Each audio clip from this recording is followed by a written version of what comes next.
My name is Wendy Lee Curtis, and I am a veteran Broadway performer and former news anchor reporter, and I will be your MC and moderator for today's event.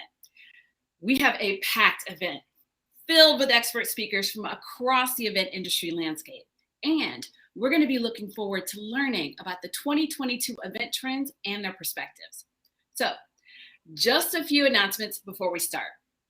Now, as many of you know, gamification and engagement are key for all virtual events. So we have to have great rewards for the attendees who engage more. We're going to be announcing an hourly winner randomly at 3 p.m., 4 p.m., and 5 p.m. Eastern Standard Time. So check the leaderboard in the virtual lobby because the top 3 engagers will receive rewards too.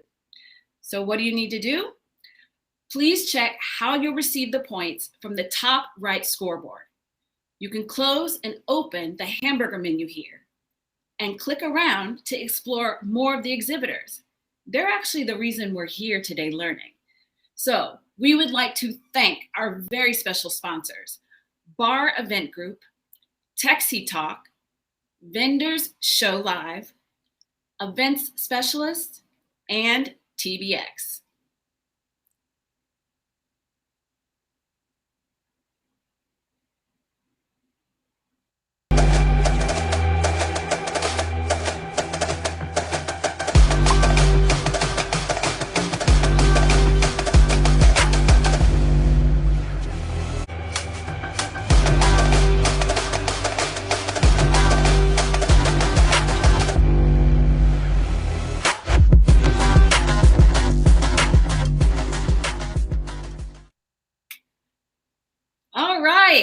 All right, let's dive into the first panel.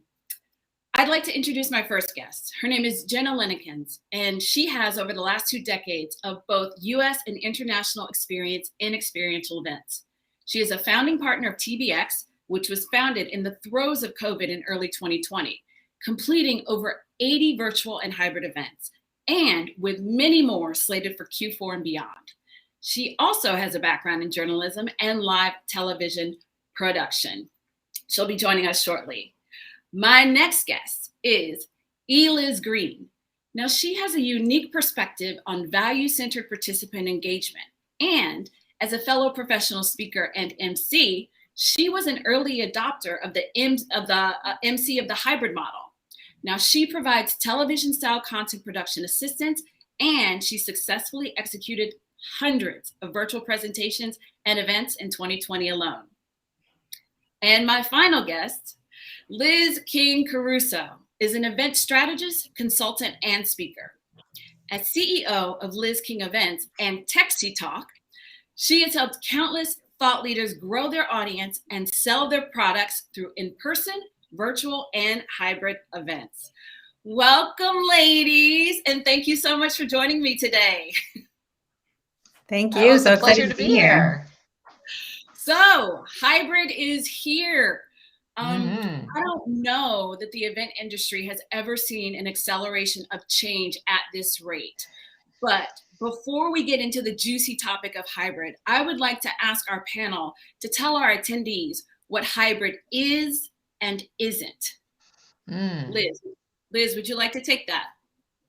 Sure. I mean, I think there are definitions, right? I heard someone at our conference last week say, why are we trying to reinvent everything? There are definitions for these things.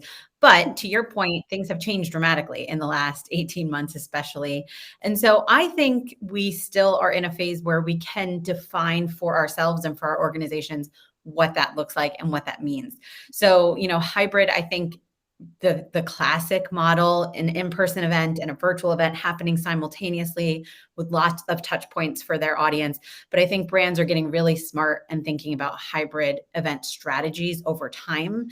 And that could mean that some events are in-person only, some are virtual only, some have touch points, and really thinking about how do we leverage the things that our audience have always loved the most about our events, the content, the networking, the connections in different mediums. But I think we're definitely going towards a digital first future, and in person will become the luxury. Digital is what allows us to connect with each other day to day in between all of those great in-person events.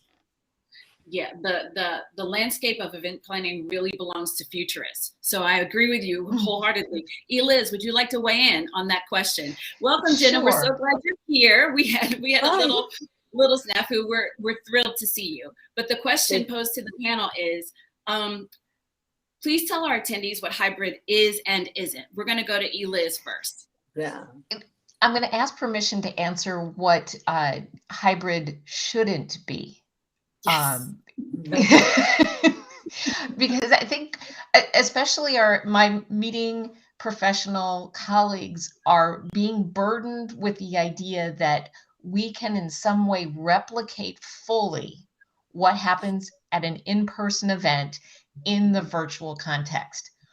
We can't, and we shouldn't try because it's just not possible. What we can do and what is really truly hybrid is to think very carefully about why your in-person attendees are there face to face and what is unique and special about that event, and why your virtual attendees are there and what their motivations and needs and what's special about that interaction, and where's the conflict.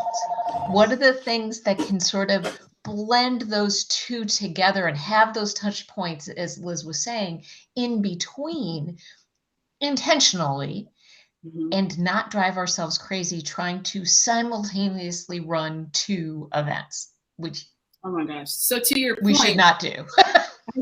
I agree wholeheartedly. So to your point, I believe that there's this belief out there that the virtual attendees aren't as invested as the in-person attendees are. And I think that's very faulty thinking. But I would love to know what Jenna thinks about what hybrid is and isn't. Thank you so much for having me. You know, even those of us that are all experts in this, there's always some kind of thing, technical issue. So I apologize for my tardiness. I'm very happy to be here. Yeah, you know, it's a really interesting place to be, and it's a time of incredible disruption, but it's disruption in the most positive way, because we all have the ability now to take back what has been sort of the blueprint over the years of what events are and what we do, and reimagine them, right? And so when we talk about hybrid, it's important to reimagine what that looks like, because hybrid has been going on for a long time before even you know, COVID, right? We streamed and did things like that. But the important piece to remember is that we have to humanize the experience on both sides, meaning in person and when people are coming in virtually. And I think that giving people the understanding of the why they're there virtually is just as important as why they're there in person.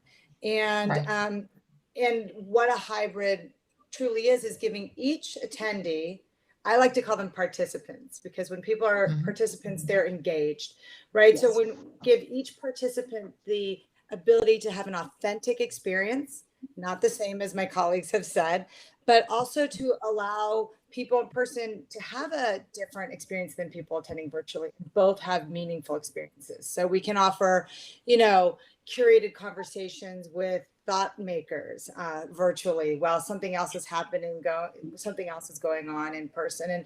And we really have to be thoughtful and intentional in how we're planning this to allow for the participants to have this authentic experience. I really love how you frame that, Jenna, because words have so much power that you said not attendees, but participants. So that's really powerful, engaging language. So we're going to switch to that. I'm downloading that into the hard drive over here. I have heard hybrid planning strategy described as think virtual first, right? Create a truly engaging virtual event and then wrap your in-person event around it. Is there anyone who agrees or disagrees with that? I don't think that you can plan one and the other. I think you have to look at it holistically, because it truly is a holistic experience, right? You have to be thinking when you sit down to ideate, to you know, essentially crowdsource your leadership and your teams, to talk about, again, going back, why you're doing this, what the goals are, and how to achieve the goals, because the overarching goal is going to drive the direction of the planning. So I think it's a more holistic approach than a think of the virtual, think of the in-person, or think of the hybrid. I think you have to really look and evaluate all of the specifics as one, while meeting all the needs of a virtual. I like that. Liz, would you like to weigh in? Yeah, so I really believe that if you start, I think I agree with you, Jenna. If you start with the purpose of your meeting and go from there, like what are you trying to deliver? In many ways, it's the mode of how you're delivering that goal, not so much like I'm going to plan this over here and then wrap it around, or yeah, start with that purpose first. And I would say the second thing to add to that is to design for the attendees, like Jenna was saying. Why would someone want to attend your event in person or virtually? And how does that fit into the goals that you're trying to achieve? Because you do have to start with the goals. And as event organizers, we're so good at that.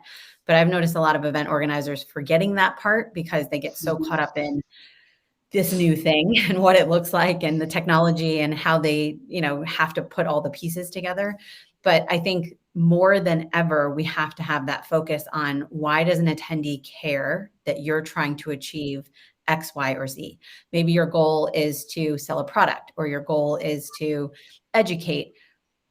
But our attendee behaviors have changed dramatically. Their interests in in-person or virtual events have changed dramatically. Just in the last 18 months, what people were doing 3 months ago even is not what they necessarily want to do now. So we have to take those two pieces have to work together from the very beginning and then figure out how the events serve both of those purposes. I love that.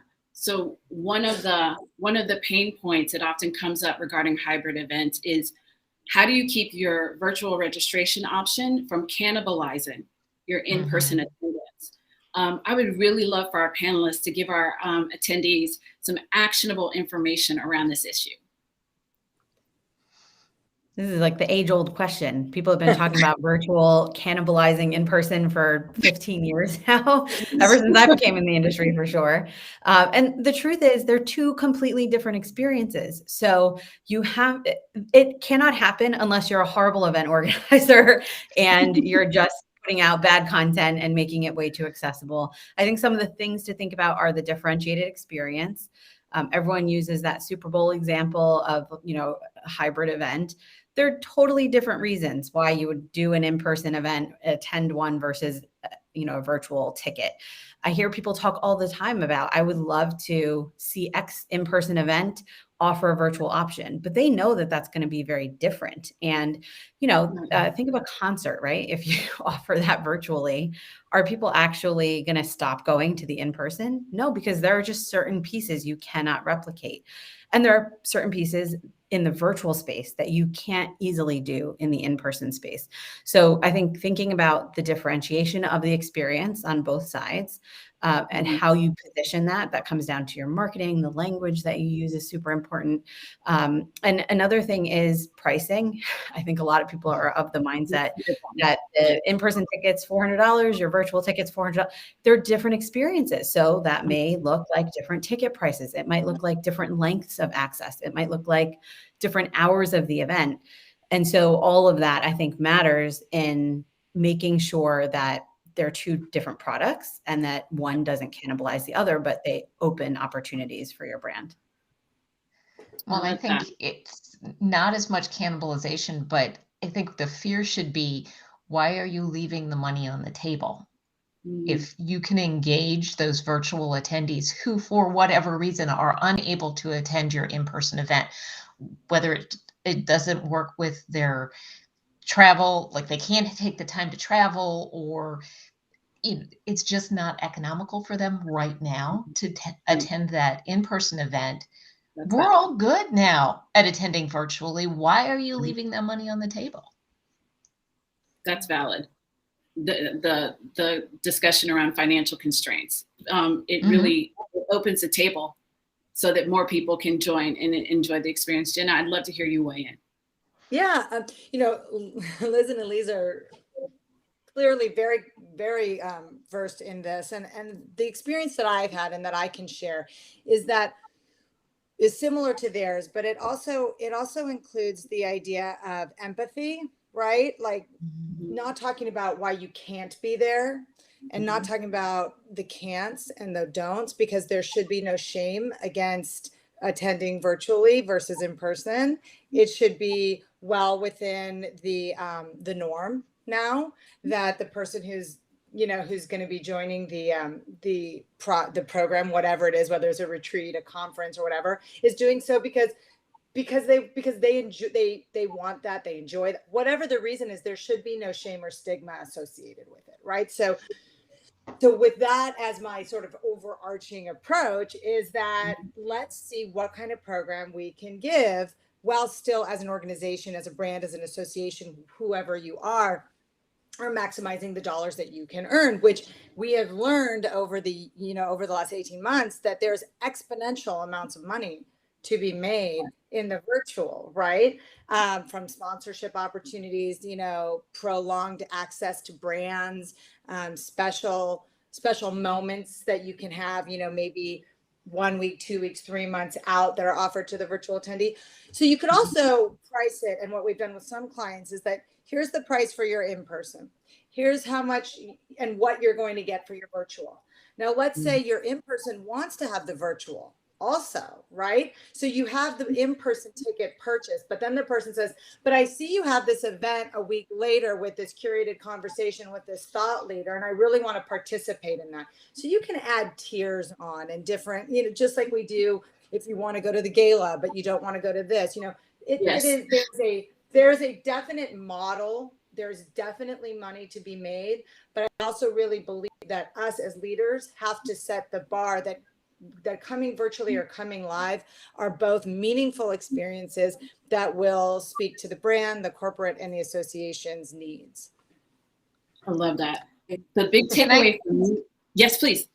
Can I just jump in? Because I wanted to add something to that empathy piece, is that when you truly have a hybrid event, it is a more inclusive event, especially for somebody who has physical disabilities or a sensory disability, so that they can choose. If you have both the in-person and virtual available, they can choose which sessions they're going to be physically present for, and maybe be in their hotel room for the rest of it watching it virtually, because that allows them to partake in that event. Just had an event last Friday where people were flipping between virtual and in person. It was a medical conference. Some of them were at the hospital in the morning, came in person in the afternoon, or flipped. It just offers so many more opportunities to allow people to participate in the way that works for them. I like that. So I wanted to let our attendees know that our panelists will be taking questions. So feel free to throw those questions into the chat, and we'll try to squeeze them in before we head out the door. Hybrid really lends itself to the event planner that excels at bespoke events. One of the main questions on every client's mind is the overall cost of hybrid. You can't get away from it, because hybrid events combine virtual and live event features, which also means, or can mean, combined costs for both. So what do you say are some of the ways that event planners can overcome the objections and articulate the ROI of hybrid to their clients? I can just sort of jump in here, because it is important that people know, and I noticed there's a question there, it's hard to get people in, sort of committed. It is more expensive. It just is. There are going to be costs associated with it. However, some things to look out for that can help mitigate those costs are looking for hotels, venues, and conference centers that embrace the meetings of tomorrow, that are providing infrastructure to allow planners like us the flexibility to have studio experiences, to have conference and meeting options that have live streaming, that have live event integration. There's a lot of venues out there, whether, like I said, whether it's hotels or conference centers or whatever, that are really on board. So I think the objections are new because people fear what they don't know. And so it's going to be hard for clients to say, yes, I'm on board, but they have absolutely no idea what that means.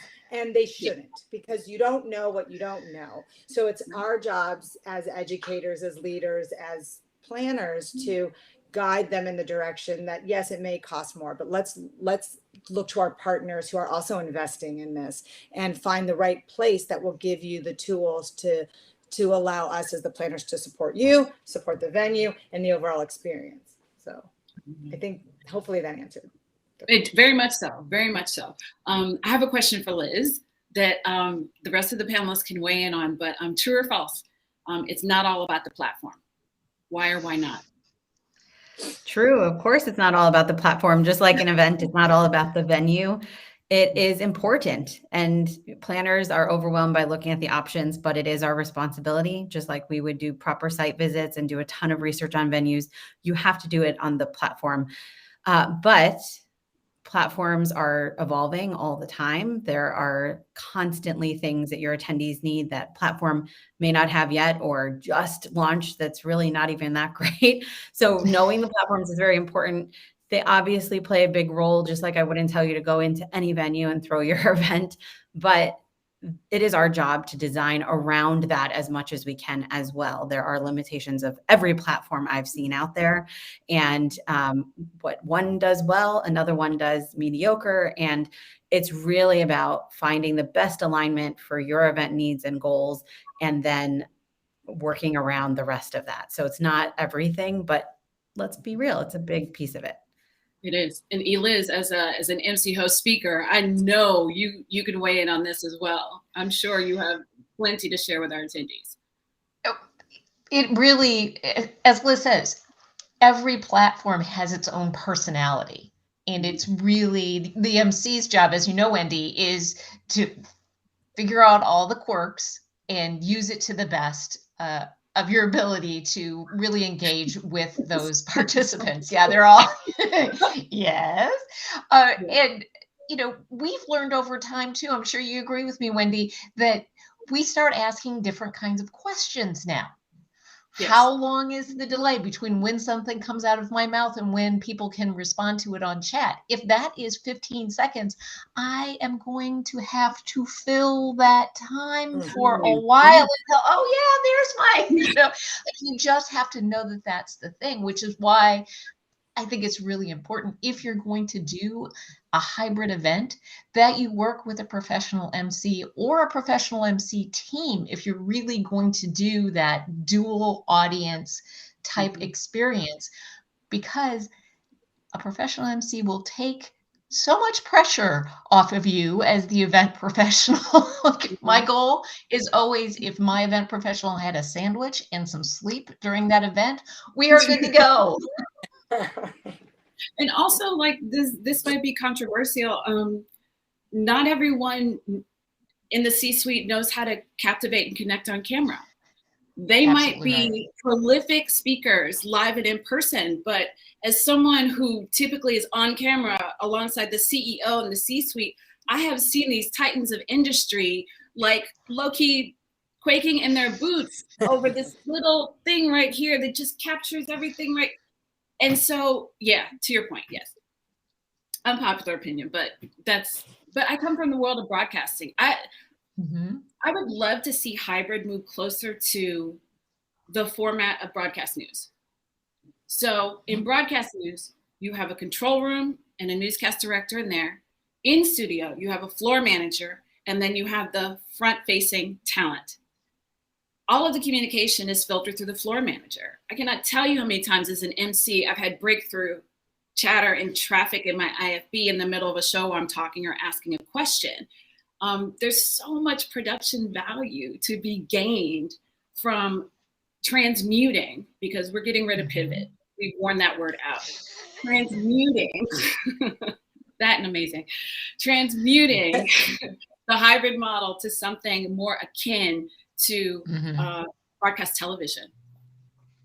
Yeah, I've used the language of the studio audience as explaining how we're going to interact, which does, in the world that we're in right now, where we may be asking our in-person attendees to have some sort of protocols on them about how we're going to behave with each other. If you're talking to them about they're the studio audience as opposed to, hey, we're just hanging out and drinking beer, it's a little easier to say, these are our behaviors. This is what we're going to do. And this is going to be a different experience than what you had before. Yeah, I could. Oh, I just saw a little chat came up. So I guess for me, when we go back to the conversation of the platform, where we believe is the most important place to start is building consensus, right? Because you're not going to have people that sorry, I'm distracted because I'm not in a studio with the chat. You're not going to have to what Ken had said is, what he had said is that he's concerned that, people are not, willing to take sort of the leap into hybrid and leave money on the table, is from what I understand, because they're concerned about cost. And so if you start with building consensus, right, amongst your team on how to effectively and efficiently execute and scale the programs, whether it's hybrid, in person, or virtual, then we can speak to the strategic goals and then deep dive into the platform and what your needs are from the platform, what your needs are from the venue, all those needs. Because if there's no consensus amongst your leaders, your team, your whomever you're answering to, then you're never going to get to the next place. And the other point I'd like to make is, as you're talking about broadcast quality, which I totally agree with, and the studio audience, is that's like a 3 to 5 year plan or a 1 to 3 year plan. Because some of these organizations that they're scared to even get into hybrid, right? Because they don't even know what that means. So if we say, okay, your first hybrid event, this is what we're going to do. And then this is our plan over the next 1 year to 3 years, how we're going to grow it to become this broadcast event, right? Depending on the budgets, because not all clients have, budgets to start where we're talking about as having, the studio and having all this. So we really need to compartmentalize it, recognize where the client is beginning, and sort of shepherd them through the process to get to the place that we're all talking about. And I believe that it's possible. And I'm sorry for that sort of jumbled, disconnected. No, it landed perfectly. It landed perfectly. Did you want to say something, Liz? I'm sorry. I didn't mean to interrupt. I was just going to say, I completely agree about production value, and definitely with what Jenna is saying about it taking some time for people to learn these skills. But also, I think one quick note is that I think a lot of event professionals are obsessed with this idea of becoming like a TV production. And I have to learn those skills, and we have to do that. And that's what's going to keep people their attention. And I think a lot of that focus is around the talk around Zoom fatigue, and no one feels Netflix fatigue. So we have to, I think it's important, but I want to remember that these are events and they should be different than TV or things that you're going to binge watch. And I think that when we start going too far in the production, we lose a lot of the connection between attendees, and we lose the interaction and the conversations. And so I just want to ping that. Don't forget that it's really not about something that your attendees are going to put on and binge watch for hours. It's something that you want them ideally to interact with and engage and feel a part of. And that's what's going to make it feel like an event and not a Netflix show. Yes, because underneath all of the tech. Oh, sorry. Go ahead, Jenna, please. No, Steve, it's such an important point. And it literally goes back to that first question of what platform, right? Because that's not the overall goal. Liz, what you just said is that's like a soundbite, a secret sauce. That's everybody listen. She's right on point. Yeah. I cannot thank you all enough. We have this went by lightning fast. Lightning fast. I hope we answered some of the questions, but guys, you can connect with all of these amazing event professionals on LinkedIn. They all have profiles on LinkedIn and also on our platform. So if you have any additional questions, feel free to field those to our attendees. We all know it's possible to stick with virtual events or basic live streams. However, those that choose not to make use of the incredible opportunities that hybrid events present, both creatively and monetarily, will soon find that their competitors did, and they'll make a significant return on the investment. Ladies, I want to thank you all so much, to our illustrious panel who regaled us with numerous gems on all things hybrid. Everyone, we're going to take a 5-minute break. But we will be back at 2:35 Eastern Standard Time with our next guest, Mr. Bob Mitchell of Mitchell Partnership Alliances. You definitely don't want to miss this. See you all soon.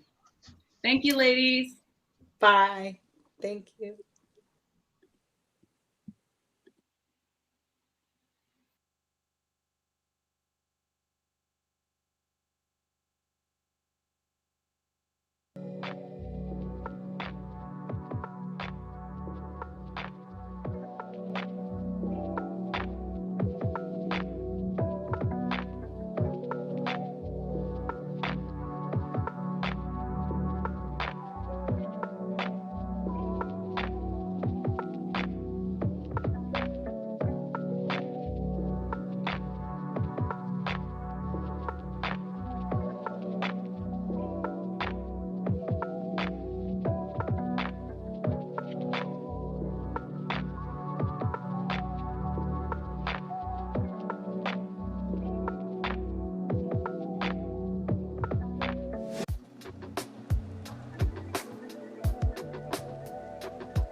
Welcome back, everyone. And now I have the pleasure of introducing our next guest. From his corporate marketing background as a New York City-based TV and digital executive at such companies as Viacom, Disney, Sony Pictures Entertainment, NBC Universal, Madison Square Garden Entertainment, as well as various digital startups. Several years ago, he was recruited and relocated to Washington, D.C. to transform, reimagine, and reinvent the business-to-business, events-based Speakers Bureau business.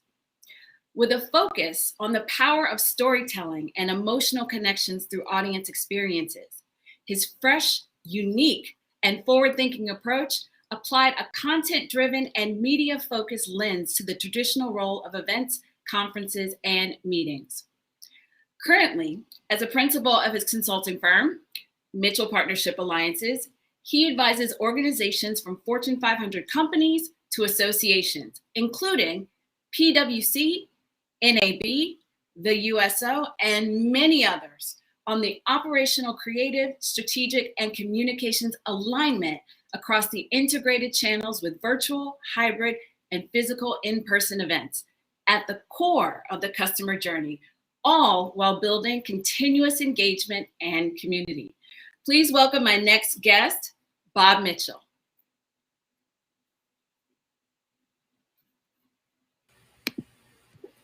Hi, thanks so much, Wendy and Event Titans, and of course, everyone in the audience. By the way, what happened to the hip hop intro music, Wendy? I don't know. It went away. You're just too fabulous. You didn't even need it. Oh my God. By the way, it was so great talking to you earlier in the green room. You know, of course, we were sharing, our stories coming from ABC and our TV days. And now we're both, smack in the middle of events, conferences, and meetings. And who's to say that, years ago that it's now much, much closer to virtual and hybrid events with TV, right? Who would ever thought? But before we move on, I actually want to shout out that illustrious CV that I just articulated to our audience. You have really, as the Gen Zers say, you have done the damn thing. So big up. I hope that everyone has pen and paper because Bob is about to bring some paradigm shifting information to all of you. So my question to you is, today we're going to be hearing a lot about digital transformation, right? Let's just jump in and talk about how you see it. Take us through the top line thoughts. Well, before I go into that, and in fact, for me, there's so much obviously that everyone's reading, everyone's hearing, everyone's on this webcast. But yeah, I actually want a wonderful panel, by the way, beforehand. Wonderful panel. Those guys, they killed.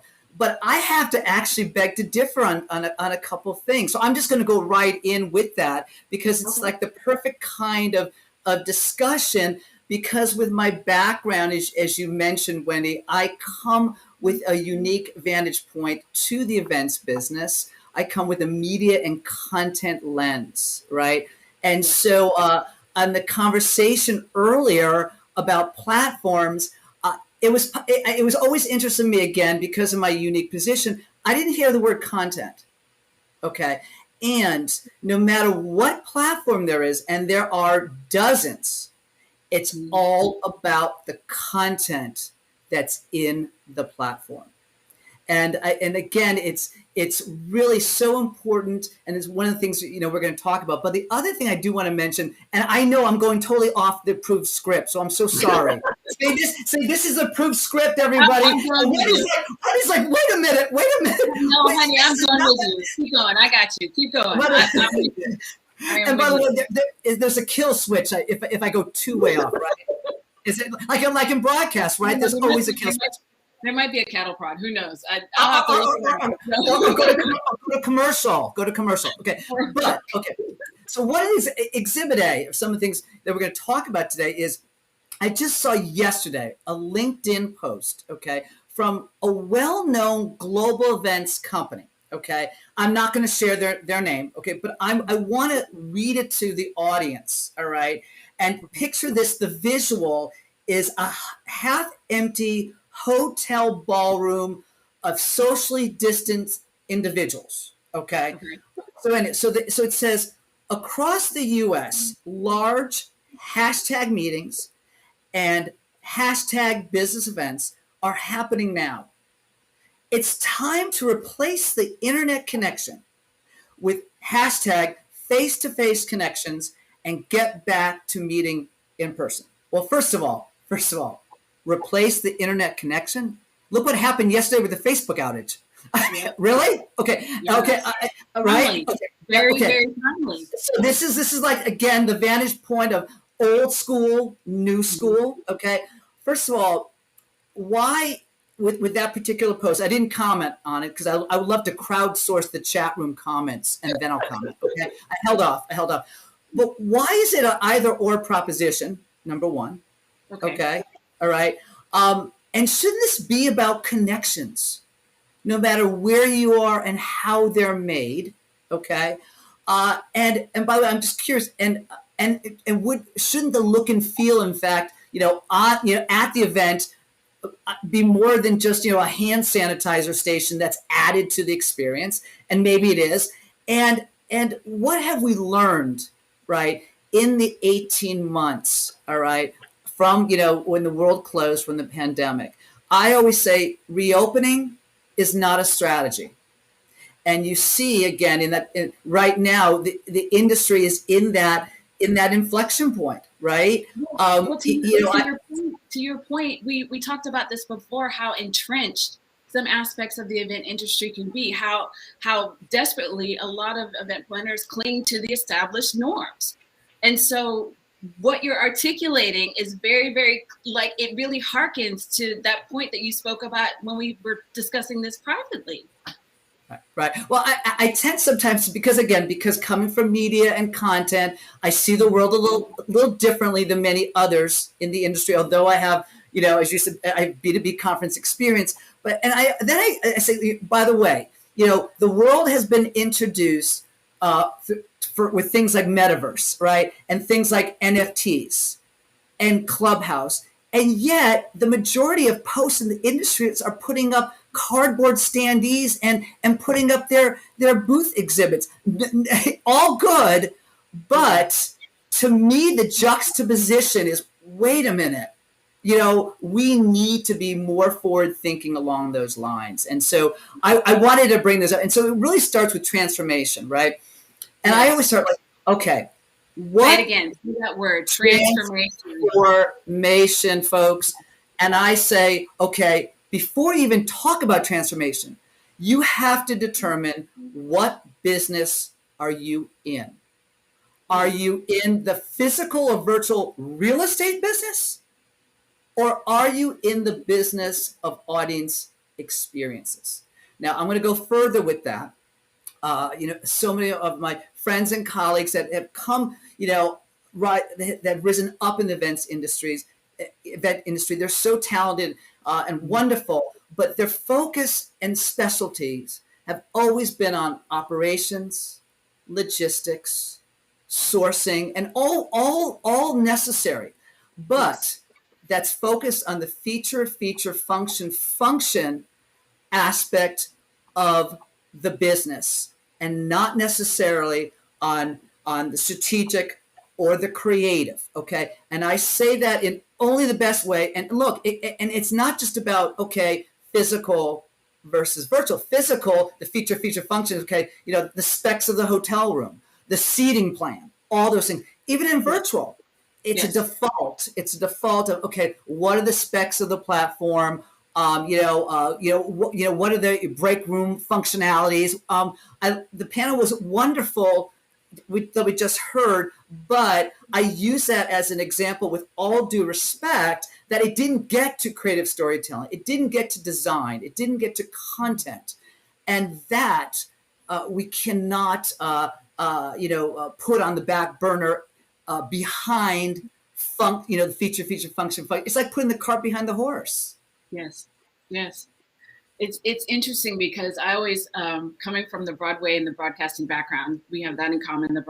I'm always a bit of an outlier in the way that I view what it is that we do and how we do it. Like even the ask for me as a moderator, host, MC, has changed significantly. I'm no longer just the face front camera person. I'm now the lighting designer, the sound designer, the set designer, all the things. I'm locking my cat in the bedroom so he doesn't come out in the middle of the broadcast. I'm shushing my daughter and telling her to take all of her items off of Wi-Fi so that my signal doesn't crash.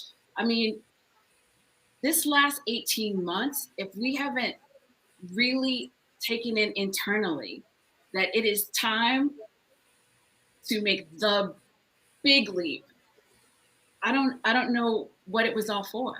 Well, I do believe that. Well, first of all, it's not going to be a light switch kind of approach. All right, that's for sure. That is for even pandemic or no pandemic. We're seeing those that cling to to legacy. We see it clearly. Hey, blah blah blah. Expo is reopening, and I'm always like the pictures of half empty expo halls, and all good and well intended. But where's the digital part of that? It just, again, the communication even says, okay, that last 18 months of virtual, well, that was more like a stopgap. Stop the patient from bleeding, put the tourniquet on. But going back to the feature, function, legacy of the events business, what it does is that it makes a business into a commodity. All right. Technology is going to show that so well. It's happening with the proliferation of so many different kinds of event platforms and event management systems. Every few weeks, there's a new announcement, all very exciting. But that means if you cling on to that, you're in a commodity-like space. OK, but if you raise the value proposition for your business, for your customers, for the attendees, and focus on audience experiences and storytelling, that's a higher proposition. Wendy, people in the TV business, I'm going to go back, to our TV business. Yes. When do they look? The fact is that TV people talk about the pipes, and how it's delivered or the devices? No, you talk about content. Yeah, content is king. Content is king. Content is king. And so one of the things that I always say is that events are content. I want to say it slow. Events are content, just like video, just like a podcast, just like an e-newsletter, just like a blog.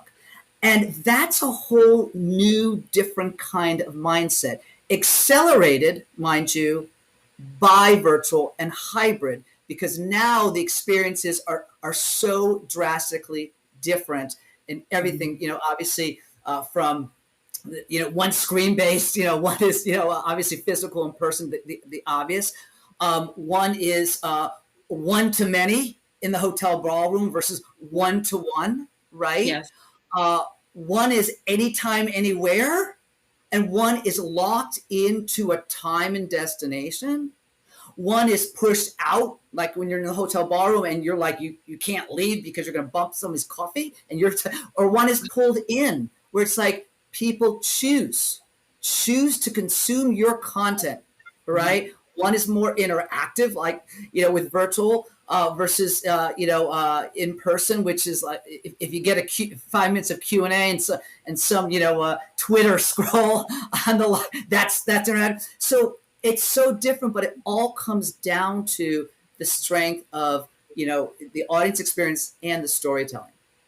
So how important is who is telling these stories? Because you're talking about the content, but I know that you also have very strong opinions about who the storytellers are. Can you speak to us a bit about that? Well, the storytellers in this context of B2B, of course, are the various different organizations and brands. Everyone has a story. But what I have found is that in specifically events versus in media is that, as I mentioned, the form and the function is put ahead of things like the narrative, or things like the script, of things like again, themes. And we're like, okay, do we have that hotel ballroom in 3 months? And by the way, we need to do this tech platform deal, and we've got to make sure that it's able to fill 500 participants. And the other part, okay, is left very secondary, and there's a number of reasons why. Okay, and I'm going to continue. Okay. And by the way, please, anyone in the chat, I encourage conversation in the chat. I can be a little bit of a contrarian, but because of where I sit, I see things in a very different, unique way. And so it all goes back to, again, in many times in various different organizations, events are siloed. They have been historically siloed, separate from comms, separate from marketing, separate. And so there lies that historically it has been about executing. It has been about logistics and not so much about the content and the story. It's changing. One of the things I've noticed so much, I think I'd love to hear from the audience as well, is that even the structure of organizations are changing, of where events sit, maybe to get aligned with the CMO, aligned with the chief experience officer, aligned with whomever, because it all needs to be integrated. It all needs to be integrated, and that's a part aligning that content. That so many times events have been a one and done proposition. Yes, and you talked a lot. Yes, channels, please. Yeah, okay. One and done proposition, okay, is that the circus comes to town, you put up the tent for 3 days, the circus is over, the tent comes down, and we'll see you next year. That's a one and done proposition. It is not very sustainable to build community. It's not very sustainable from a revenue standpoint. It's not very sustainable even driving to that particular event, because you need to utilize all the channels along the customer journey, pre-event, event, post-event. So it could be everything channels, okay? It could be everything from your quarterly newsletter, again, podcast series, a YouTube channel, your website, of course. All those are channels that should, again, be mapped out in a very media-like fashion with an editorial calendar to support what all your various different events, whether they're on-demand webinars or whether there are big live hybrid events. All right, they should be a mix. So I hope everybody heard that, because Bob is giving y'all the secret sauce right now. I hope everyone had their pen and their paper and was writing all of that down, because that's like gold. Talk to me a bit about relationships and partnerships through the lens of a media approach. Sure. Well, partnerships are critical, and coming from media, they could come in all different shapes and sizes. And look, I think the events business have existing partners, some amazing existing partners, of course, with venue operators, hospitality, sponsors across the board, right? But if your proposition is a one and done proposition, that means it's only transactional. You're only leveraging for that one time a year, or the 2 times of the year. It's not continuous. It doesn't maximize it. So for partnerships, you want kinds of partners that can drive greater awareness, all right, or expand revenue opportunities, or extend your reach, your audience reach. There's so many really valid strategies for partnerships, but it needs to be on a continuous basis to truly be maximized. And by the way, it's good for that one large event, in the sense that if you're building that relationship with partners, they're going to cross promote the event. They're going to include content, on their channels. It's really, as I call it, moving the levers between paid, earned, and owned. All right. But that means that events, which has been historically siloed, needs to be more integrated into that content strategy planning. And I would love to talk to the audience out there. I would love to hear how many in the audience are aligned with an overall content strategy and plan for their event. So I throw that out to the audience. we just, oh my gosh, I wish we had more time. This went really, really quickly. But yeah, I don't want to leave everybody hanging high and dry. Listen, if you want to speak to Bob Mitchell some more, his company is called Mitchell Partnership Alliances. He is also on LinkedIn. You can find him there. And he's constantly doing events and conferences and talking about this issue. So Bob's not going anywhere, and you're at the vanguard of what events are going to be in the future. So thank you so much for that. You know, I found a quote from Peter Drucker, who's one of the influential thinkers of management, that made me think of you in our conversations. And he said, the greatest danger in times of turbulence is not the turbulence. It is to act with yesterday's logic. Oh my God. I love that, Wendy. Can I throw another quote it's in tandem with that? Because I'm, you know, and it's one, I just finished reading the book, Phil Knight's, biography. Phil Knight's a founder and CEO of Nike, right? And he says, for those that deem themselves experts, never see possibilities. And I say that where again, it's like open up the aperture. Okay, don't see yourself as an expert. Look at it like this is a new kind of industry, new approach, new talent across the board. So this has been a pleasure. Wendy, thank you so much. Thank you. Love how you do what you do.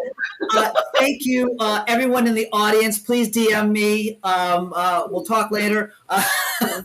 You and me, you know it. All right. Thank you so much, everyone. Thank you. That wraps up the first half of our event. We're going to take a 5-minute break. Actually, it's going to be 3 minutes because we're going to be back in 3 minutes with our next MC and our next public speaker. It has been my pleasure to be your host and MC today. I wish you all well. Bye, Bob.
Hey everybody, welcome to Readapt, Reimagine, Recreate 2022. I'm Zaphne Zafzan, and I'm here to bring on somebody really important. So folks, if you're tuning in live with us right now and you're in the session with us, go ahead and drop in a hello in the chat and let us know where you're tuning in from, right? Because, you know, I love to have an engaging session. I don't like crickets. Y'all like crickets? Who likes crickets, right? But because I'm a little bit nervous, because I'm like, I have to bring up the man, right? So if you don't mind, I have someone who wants to say hello to all of you. Hi, everybody. This is my friend. Well, welcome, everybody. Thank you so much for tuning in today live, Readapt, Reimagine, Recreate 2022. I'm pretty excited because, you know, one of the things I'm always intrigued by is the fact that I'm able to make connections from all over the world without even living my, like comfort space, right? My comfort stage. So I just want to quickly say hello to Sherry, who's actually tuning in from beautiful Northwest Arkansas. Arkansas in the house. Whoop, whoop. Hey, hi, Sherry. Good to see you. Welcome. All right, I'm not going to waste too much time because I want to bring the men on. But folks, if you're new to the space and you don't know who Event Titans are, I'm just going to read a little bit about the men who I am bringing up next. All right, are you ready? If you're ready, say ready in the chat because I want you to know who this man is, right? Okay, say yes, I want to know who that person is. All right, everybody. I'm just going to read a little bit of his bio, all right? So I found out that this all started 7 years back when he started his journey in the startup world after his success was with flipping 3 IT staffing companies. Wow, right? That's amazement. And he comes from the IT product solution designing background and has been a sponsor, a speaker, and attendee at multiple major events across the world.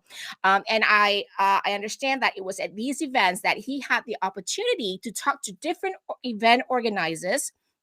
And what he discovered, folks, was that there were lots of pieces that event organizers can utilize from a fully integrated tech that can make the event more effective, especially when it comes to the administration experience, which can be a lot easier, right? You all know if you're event organizers, you can appreciate this. Yes, say yes in the comments if you agree. Yeah. Okay. So that was the idea. That was when the idea of Event Titans, it was born in 2018. Let's hear from the man behind the idea and development, Siva Vagala, the founder who wears multiple hats for Event Titan success. Well, let's bring him on. Hey, Jeff, how are you? Thanks for the wonderful introduction. Did I kind of warm it up for you? We talked about this, right? No, actually, when you said the man behind this and you got the minion up, I was like, okay, is that the person? Oh, no.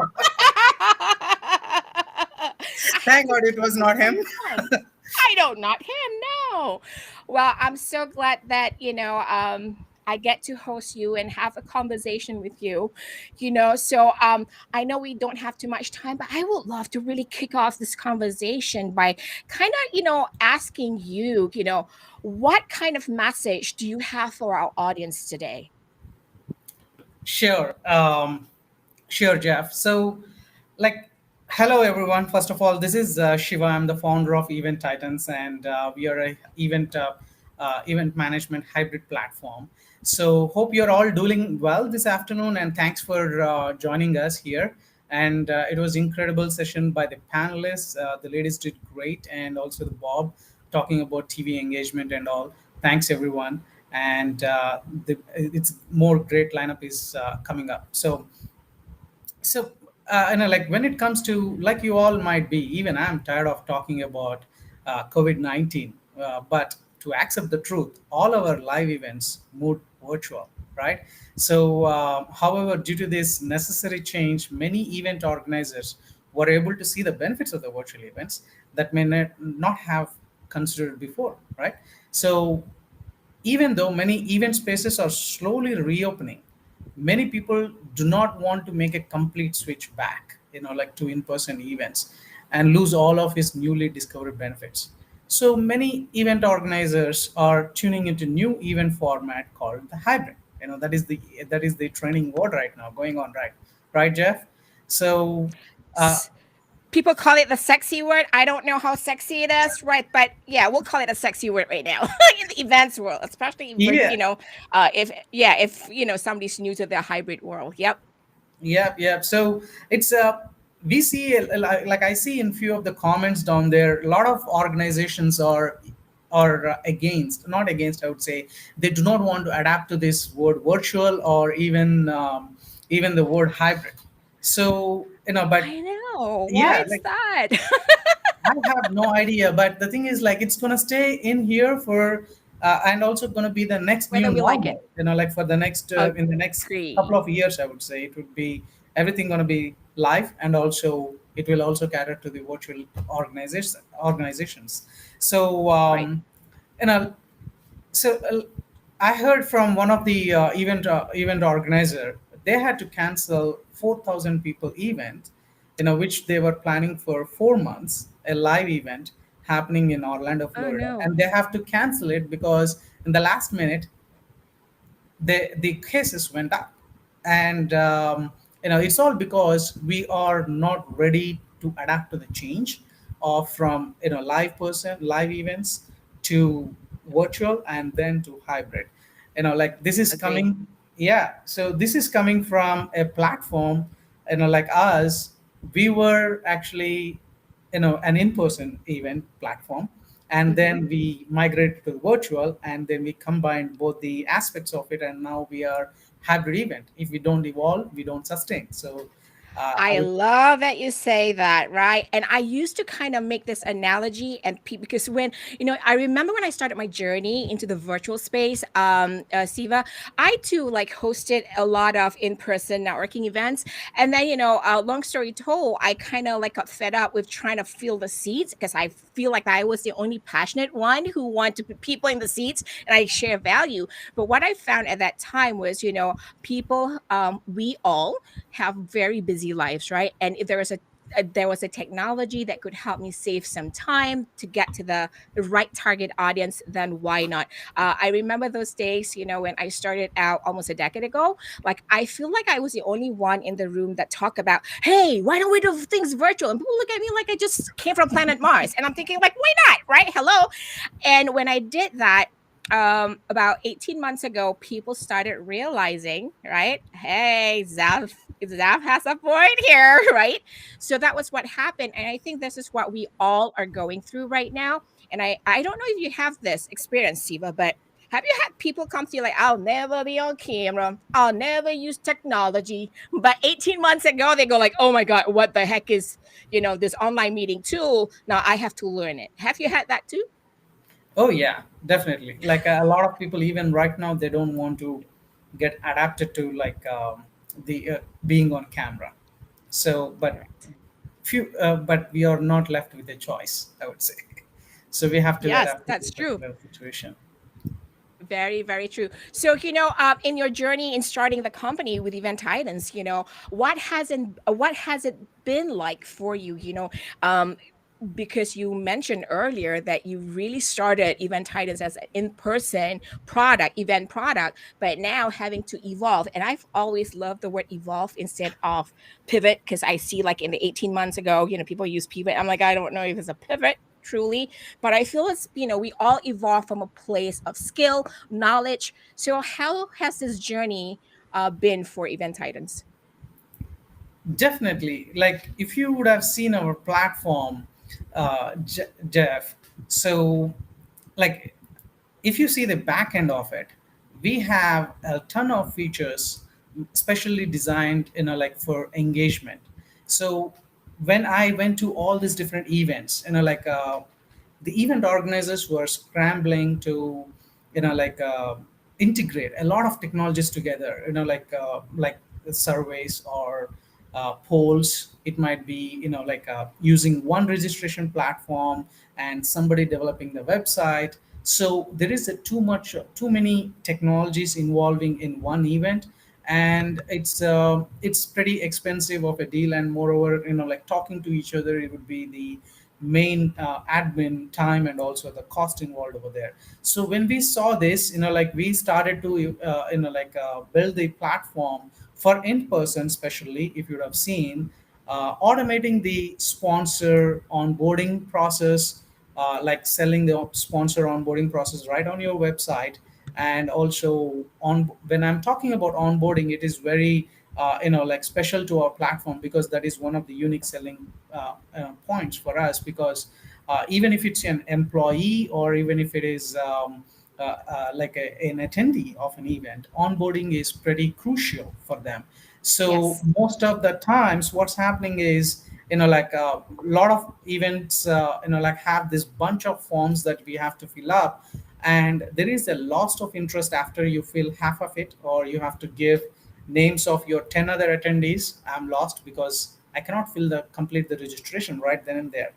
So we we took that as a pain point and we solved it using our onboarding process. As you would have seen, like we do have badge check-ins, badge booths, like we also do have booths management and whatnot.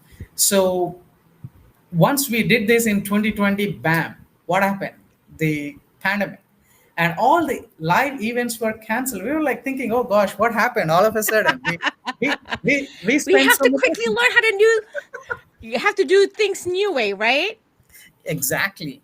But thank God, what we were thinking is how about linking this in person to the person if I would like to log in from online. So we were thinking about this from past 2 years and built the ground strong. So all the website that you are seeing down here, it's a 2D level, it's a regular website that has the interactions for a person who logs online.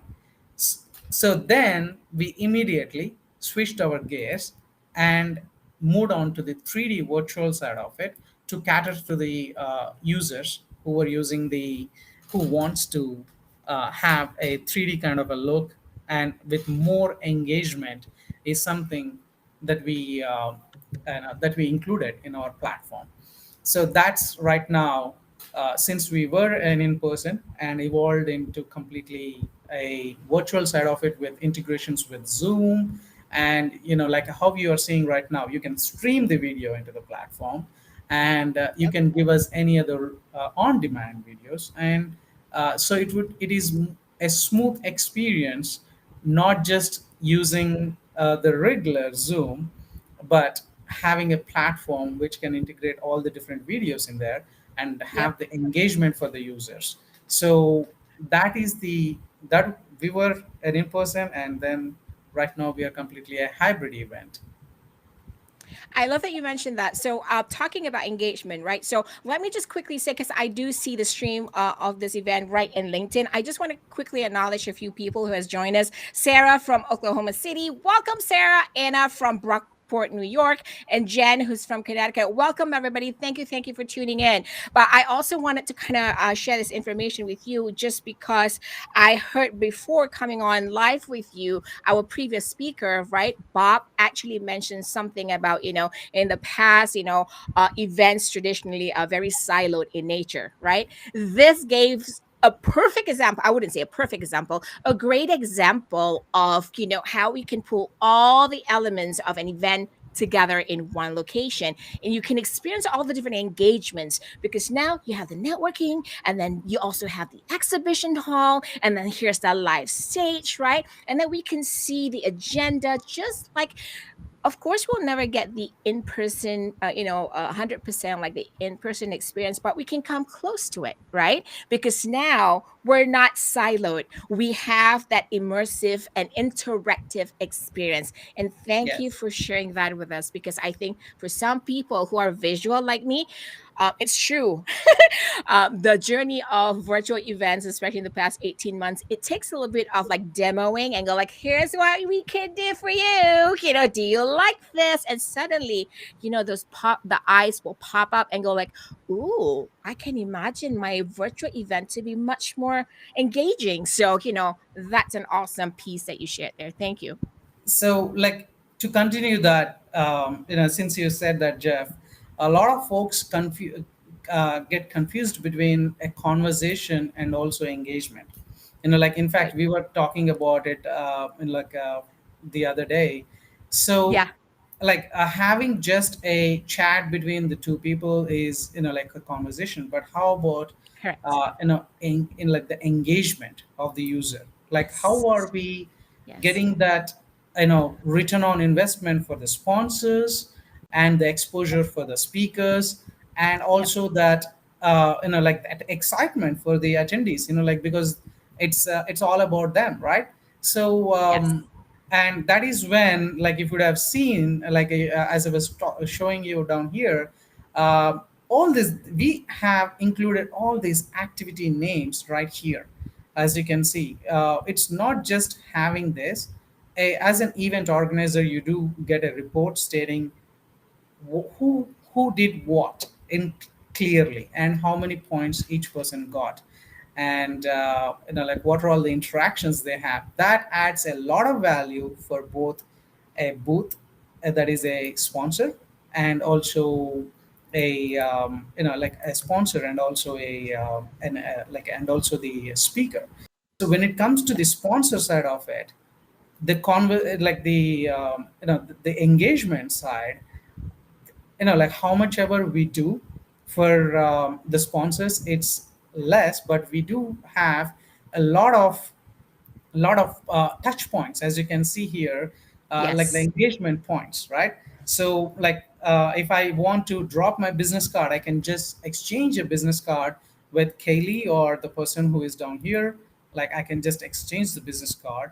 Or if you want to have a special offer, hey, like just have a special offer, and also there will be a Right. live Zoom session and whatnot. So it's all about like somebody joining the who came to our booth, and I can chat with them, and I will be able to know real time statistics Yes. and like what's going on and all. So that is the engagement which is required in a platform, so that Yep. the like it's the ROI would be, it would be fun for everybody. Absolutely, I agree. And here's the point I always share whenever I go on a live broadcast and I share, my thoughts and what I've experienced with virtual events engagement. One of the biggest things, right? We did talk about the difference between engagement and conversation. Conversation, you can send a chat and just have a conversation. But engagement for me, and I don't know if you agree with this, is having the opportunity to meet, connect, and engage before the event, during the event, and post event, right? And I think Bob also mentioned earlier, he said, we're no longer in that phase, right? It's just one off kind of event, because we're kind of, we're kind of, what you call it, events have a lot of money invested in them. So why can't we just create more opportunities, right? And a big part of that is your platform has features that would encourage pre, during, and after event engagement, because I may be forgetful. I don't I don't remember, oh my god, who I was supposed to collect something or drop my business card at this expo booth, but I didn't get a chance to. Now I can come back and do exactly that. And I think what you've done is create that opportunity for folks to come through again, to have more post event engagement. And that's a beautiful thing, right? And I'm just kind of reading what people are saying in LinkedIn, like, hey, Anna says, neat interface. Sarah says, glad to be here. So thank you all for tuning in. Um, I want to ask you, because is there anything like a new feature that Event Titans is, launching that you think the audience need to know? And if yes, what does it look like? Yes, actually, we do have a lot of features that we are launching, but Mm-hmm. two things that I would like to really talk about is the random random networking. Right now, we use. I'm sorry, actually, I like, but yeah, okay. So random networking, I would say, like I can get into a video chat with anybody in the event. At the moment, we do have everything. If I would like to chat with Liz Caruso, so I can do Mm-hmm. so, but I cannot do like a video chat. It's not like I'm interrupting her by doing what she's doing. She should accept my invitation, as you can see here, request. Once I request, only then she can accept it, and we will be able to start a live video conversation. But we are coming up with um, a lot of folks are asking about random networking. So we have that in Like a pipeline speed for this month. networking kind of thing? Yes, exactly, like speed dating, speed networking, I would say. So that's one of the feature. And also like we do have a free version. When I'm talking about a free version, it's similar to Eventbrite, but what you have seen down here is powerful. Like in terms of every page, if you go to the event agenda, it has as like it has interactions in it. So with a lot of interactions, we are giving a free version out to the users to try our platform. And like it would be like it would be similar to a lot of platforms right now, which are being called as virtual platforms, but it would be completely free for the users who are having who are selling the tickets for their events. So we would be releasing that next month. We'll be having an event for that too. Yeah, congratulations. This is Thank you. awesome. I know, there, I think where we are, I think in the world of virtual events and event tech, we do have, I've had to learn this from my own experience with virtual events. Onboarding is a big part, and you had mentioned about it earlier, and let me ask you this, right? Because we talked about engagement and all that, but are you kind of right now looking forward to live events or just happy with virtual events? No, we are absolutely looking forward for the live events. You guys, because even though It's two how much. different experiences, right? Exactly, because we Yeah. are an in-person platform. We were, and so we definitely love to see those events coming back, I would say, sometime in the future. And we actually this year, we are so proud of, like we are so fortunate to be partnered with them. And Bar Event Group, they pulled off two events this year with more than 12,000 plus attendees in Texas, both the events together. And it was a live event. We worked with them for taking that live event to virtual side of it, completely, both of them live and virtual, everything done together on the platform, one platform for all the interactions. So we are definitely looking forward for live events because that is our niche. There you go. And we're talking about live, and we mentioned hybrid. So, have you had people asking you, is this, like a perfect hybrid event platform, or what makes a perfect hybrid event platform? Do you have um, your take on this? Sure, definitely. Like, I would say, like there is, it's not nothing gonna be perfect in the sense like nothing gonna fit one size for all. I would say like every Correct. customer requirement is different. So when we are talking Yes. about an event experience, for their specific attendees, we did as little as developing a dashboard website with a video integrated, like a YouTube live integrated into it. And we did the whole like custom development of 3D images, experiences, integrating with games, like casino kind of games and whatnot. So you can do as little as $2,000 if it is your budget to $200,000. It's up to us. So it is nothing like a perfect, like perfect design Nothing's for it. perfect, folks. Nothing is perfect. So when it comes to the platform, as you're talking about, let me talk from the platform background. Like since I'm coming from so what calls an hybrid is, for example, a real hybrid platform can be one which can handle the registration systems. I'm not talking about simple registration, but complex registration systems, including upselling and also like cancellations, automatic cancellations, and all. And also like having the check-in apps, like a in-person badging and all those things, right? So along with it, having a virtual side of it, like virtual again can be a 3D or a 2D, it might be anything. So having all this together, we consider it as a hybrid platform. Like if you are integrating with more than one platform, like in the sense like using video something, and also like audio some, like and also like in-person registration some other platform and all, if you're integrating two three different platforms, then mostly like it is just not a hybrid, complete hybrid platform. So Wow, there's a lot to talk about, right? I mean, this is for many people, this is a new world, a new way of doing virtual events or events. But I, for one, can always go on and on and on to talk about it because I have a passion for it. But I just want to say thank you so much for being here and for inviting me to have a conversation with you in this session. But I also want to kind of do a shout out to everyone out there who's tuning in right now. We have another session coming up at 3:30, but be sure we talk about hybrid events, and the next session and actually talks about hybrid events. And it's with Greg Hawkes. So I encourage each and every one of you to stay tuned. It's going to be the same location. Engage people, because we want to know how you're engaging with the speakers, the event participants, and hopefully you make a new connection, right, Siva? So Yes, thank you absolutely. all for tuning in. Any last words before you go? I would like to thank you because, like that was such an awesome host that we got, guys, here. So much engaging, so much talking. And, like I'm not that talkative, to be honest. And you made me to talk. I'm so I always make people thankful. talk. Thanks for that, Jess. Appreciate it. You're welcome. And Sherry just said, thank you for the great info. Thank you, everybody. Have a great one. Bye-bye.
Hi, everyone. I'm Kaylee O'Donnell, an event industry specialist with Event Titans.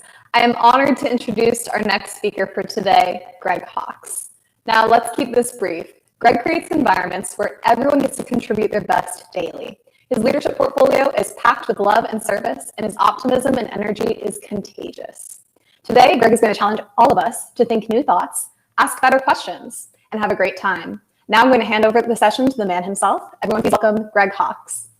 Hey, Kaylee, thank you so much. It is a pleasure to be here. And what great content has already come forth through the panel, through the conversations, through the interviews. So I am just so grateful that I get to be here with all of you and just to consider perspective. In my experience in the last 18 months, I've had quite the opportunities to produce hybrid conferences, produce virtual conferences, MC at virtual conferences, and of course, speak at virtual conferences. And so just thought I would bring to you in these 15 minutes that I have a perspective that I am certain will cause your virtual or hybrid experience to elevate in a way that causes audience, both in person and behind the screen, to love the experience. I have been on a mission to cause people sitting behind this screen to say that was as good as or better than being in person. And so I've got a few thoughts on how you and I can design a conference that looks a little different than how we do in person.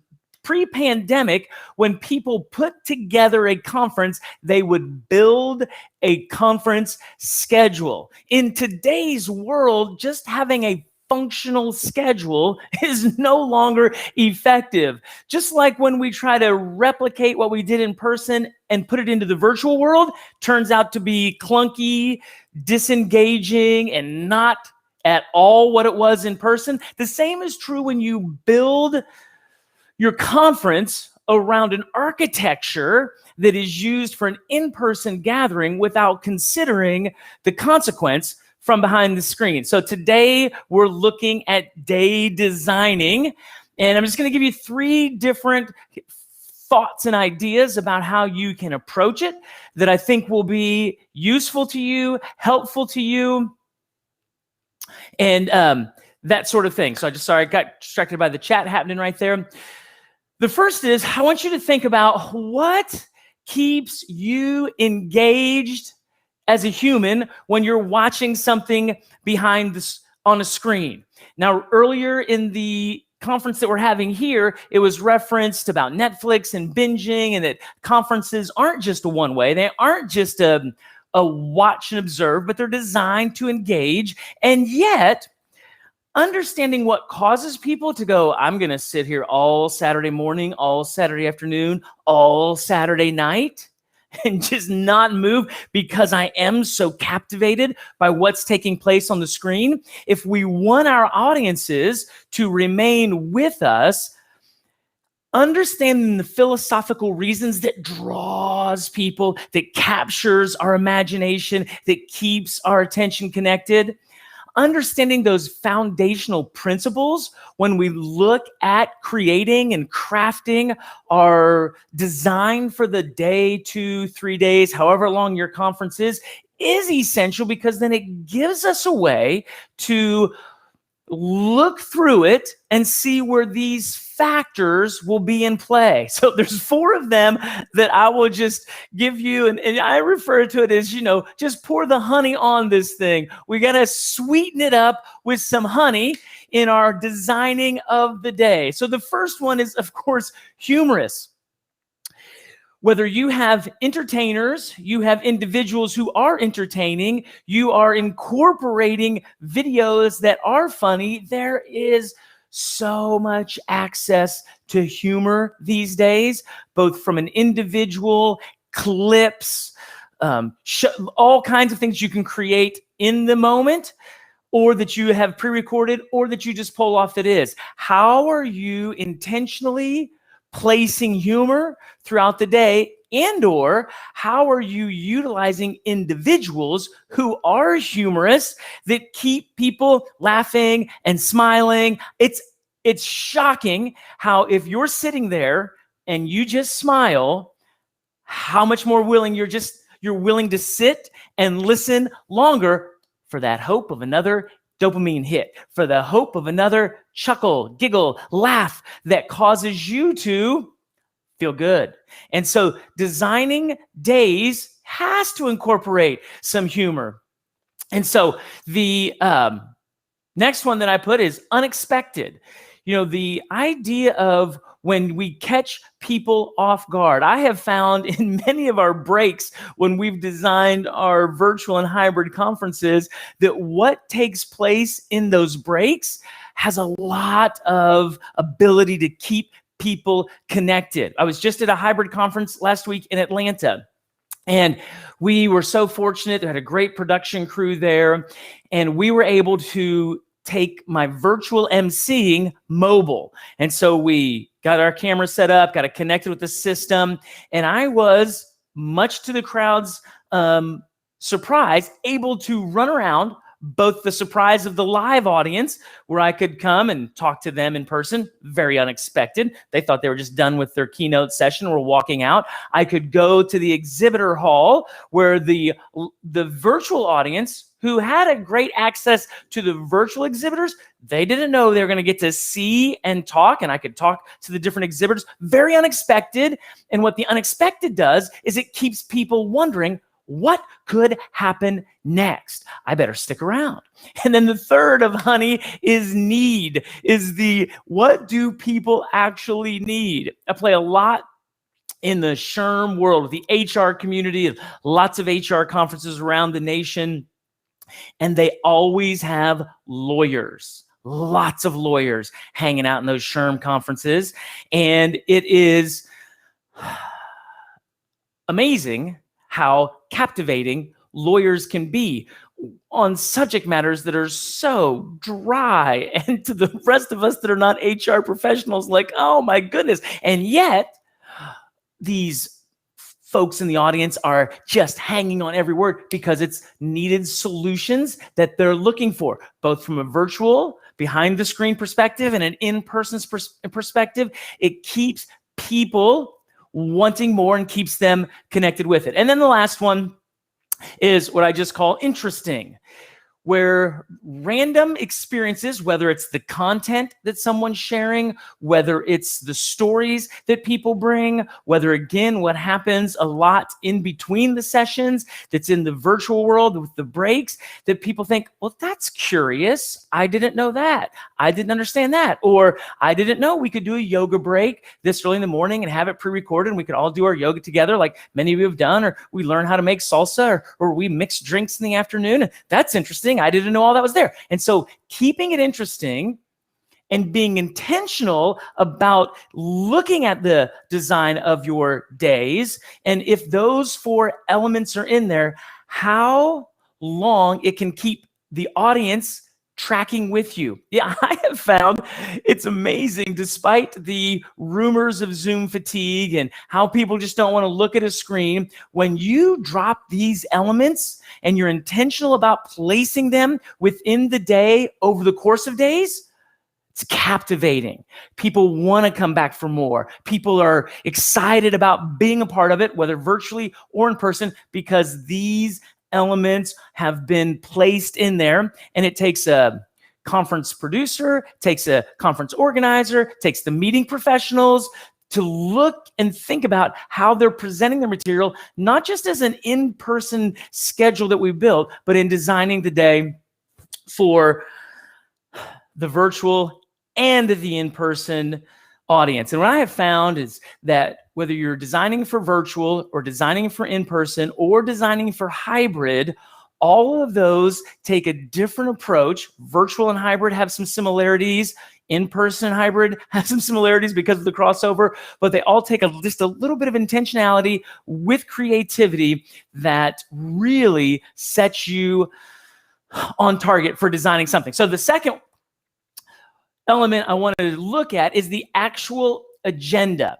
And so we are so used to thinking about conference scheduling and designing, building a schedule, that the agenda is typical 9 a.m. keynote, 9 to 10:30, a welcome opening, break, then breakout session, break, breakout session, lunch, breakout session, break, breakout session or panel, then ending keynote. And it's just this very blocked, maybe a 60 to 90 minute window, 15-minute break, then a 45 to 60-minute session, then another 15 or 10-minute break, and then another, or maybe we'll go to the exhibitors. And it's very right-angled. It's very blocked in how it works. In a hybrid and virtual situation, that block scheduling is just really difficult to keep people's hearts and minds with you all day long. So I put message lengths. We're so used to a 45-minute to 60-minute message, even though we live in a TED Talk world. In the virtual space, because people are getting credits, people were trying to, it takes a lot to get speakers pre-recorded and loaded and looking good and all. So there's a lot to it. And yet there are ways to utilize message lengths to really build design and structure a day that keeps people wanting more. So whether you start with the foundational opening keynote, and it's the 60 to 90 minute with all the welcomes, and then how you do your breaks, we'll talk about those in a second. And then I have found that the longer the day goes, the shorter the messages can be, that keeps people feeling refreshed in it. Listen, everybody at 2 o'clock wants to take a nap. We had lunch. We're listening to somebody. I'm just tired of sitting here, whether it's in person or whether it's virtual, where they are wanting to get engaged in a way. And so shortening your messages. We've done conferences where we had people live in the studio doing 3-minute quick hits. We've done pre-recordeds for 15 to 20 minutes and let them have multiple options. Anywhere like that you can be thoughtful. Using our breaks for our exhibitors, using our breaks to have fun with the audience, using our breaks in a way that, again, you can do the same thing. You have a 15-minute break first, and then maybe you go to a 10-minute, and then maybe you tighten up your breaks as the day goes on, and you use the different timing elements to keep the day moving, because at the end of the day, what you're looking for is momentum boosters to keep hitting throughout the day, where people are like, oh, I'm feeling down. Whoa, what was that? I think I'm ready to keep going for some more. That was unexpected. That was funny. That was good. Ooh, I like that. And I put a host on here because, as you heard earlier on the panel, hosts are so essential. They really are who keep the thread tied through the entire online experience while in person. Again, the hybrid conference I was at, we had a live host and we had a virtual host, and we used both of them in tandem to work together for both audiences that were engaged. And so I would encourage you to think about your structure flow and be mindful about those momentum boosters. And then the last element that I thought would be useful for you to consider in designing your day is, how are we creating value? And I just throw this word access on there because often over the course of these last 12 to 18 months, there's been not resistance, but particularly with exhibitors and sponsors, even as the world has evolved, still a hesitancy to recognize the true value. And I am a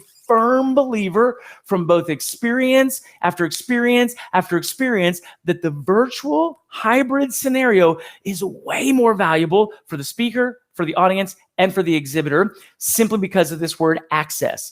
You can get on, and I'm sure how this platform works, you can get on a week or two before the conference even begins. Now listen, in an in-person gathering only, the exhibitor shows up, the speaker shows up the day they speak, or the 2 or 3 days that they're exhibiting, they sit at their table, and that's it. Whoever walks by their table, whoever takes their tchotchkes, whoever fills out their card and sticks it in there, does the bingo stamp, that's all they get. But in a virtual world, honey, they can show up a week before. Exhibitors can host events pre-event, during the event, and after the event, all on the platform. It's amazing how much value exists for audiences, exhibitors, and speakers in a virtual space if there will be creativity, if there'll be intentionality. You know, we've had such great success with it. We threw together a little hybrid guide that you can go. I've put our QR codes and that you can download, but there's 9 different design elements that make for designing a hybrid conference so essential. And we've heard about one of them is platform, one of them is production, one of them is host. There's lots of elements that cause a hybrid experience to be successful. Designing the day is at the center of it all, and being mindful about it. And so it's been a fast 15 minutes.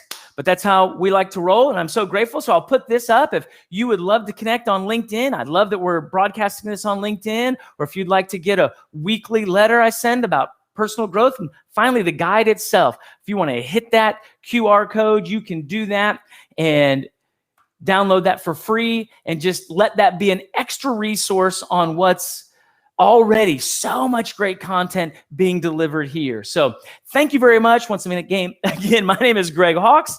Our website is hawksagency.com, and it has been a pleasure to speak with you. I hope your hybrid or virtual event is a success. Thank you.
Greg, thank you so much for giving such detailed instructions for planning a successful hybrid event. I'm sure many will find that useful. Hi, everyone. I'm Kaylee O'Donnell, an event industry specialist with Event Titans. Now, I'm excited to say that we are now announcing our first hourly winner for this event. Now, this is actually a feature included in our solution, and you have up to 10 different ways to select random winners. And now, here we go. I hope you all are as excited as I am. 10, 9, 8, 7, 6, 5, 4, 3, 2, 1. And our winner is, oh, the screen is too small for me to see. Let me see. Our winner is Natalia Daniels. Congratulations, Natalia. You will be receiving an email soon on how to access your award. Congratulations again, and everyone stay tuned for our next announcement for our winner. Now, I'm honored to introduce our next speaker, Mahogany. Now, Mahogany is the founder of Event Specialist, one of Canada's preeminent event management and production firms. She is also one of the first Canadian event professionals to become a certified digital event strategist. She has also won many awards due to her contributions to the events world, including the 2021 Event Professional of the Year and Top 100 Most Influential People in the Events Industry. Welcome, Mahogany. Thank you for having me. All right. Now I feel like 2020 is behind us. I also feel like it's starting to really creep up again, which is why the title of our session today is Event Production Beyond 2020. Now, even pre-COVID, there were the same reasons that we were hosting hybrid events. And the reasons that we were hosting hybrid events ring true even more now than they did before, as planners look for ways to salvage and even grow new revenue opportunities. I mean, hybrid events were created for audience expansion, for national mandates, for opportunities for those who are unable to attend, and it gives them a chance to attend in the future. It gives us a chance to enhance the experience that we're offering and also offer on-demand sessions. It allowed us to establish ourselves as education leaders, as experts. It gave us new revenue opportunities. And then it also, of course, added value for physical sponsors by allowing digital exposure. None of this is new. And to hear that we are pivoting to hybrid, going back to hybrid, choosing hybrid, truth be told, hybrid was always an option. It was an option we often feared. So what have we learned about events, especially since the pandemic? To be honest, virtual terminology has changed attendee expectations. How many times have we heard Zoom fatigue? We heard that in the last session. We heard that umpteen times in the last 18 months. What about Zoom fatigue? Now, do we ask the same question about Netflix fatigue? Do we have concert fatigue? We're hearing that sponsors want even more, but yet, truth be told, in an in-person experience, sponsors still had to work the same trade show floor, had to work the same events the same way they do online. I feel like organizations are grappling with keeping their events fresh and innovated and having everything in an online format that directly matches their in-person. And then that brings us to technology. In my personal opinion, I feel like technology is allowing us to enhance what we do well. It's allowing us to take what we're learning, to take our events and reimagine what they can look like. So for me, I feel like March 2020 seemed to be a reset button. For many others, and this is a no judgment zone, it was a panic button. March 2020 meant we all panicked when it came to production. And I would like to remind us that we are event planners, we are event producers, and we are in a space because we bring value. We bring value, we understand the core value of an event, and we're here to bring it back to the core goals and objectives. So what is production? I feel like this word has become a little bit blurred, just like a lot of the other terminologies that we're using in the last 18 months. Truth be told, I even feel like hybrid has become a buzzword. What really is hybrid?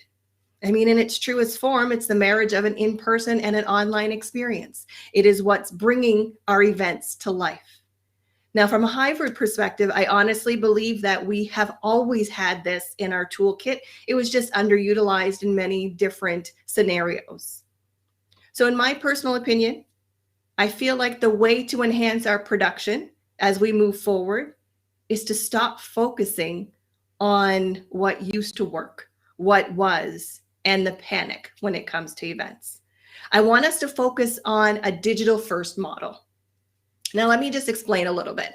When I say digital first, I mean digital first in the aspect that pre-pandemic, I feel like the virtual side of our hybrid events was an afterthought.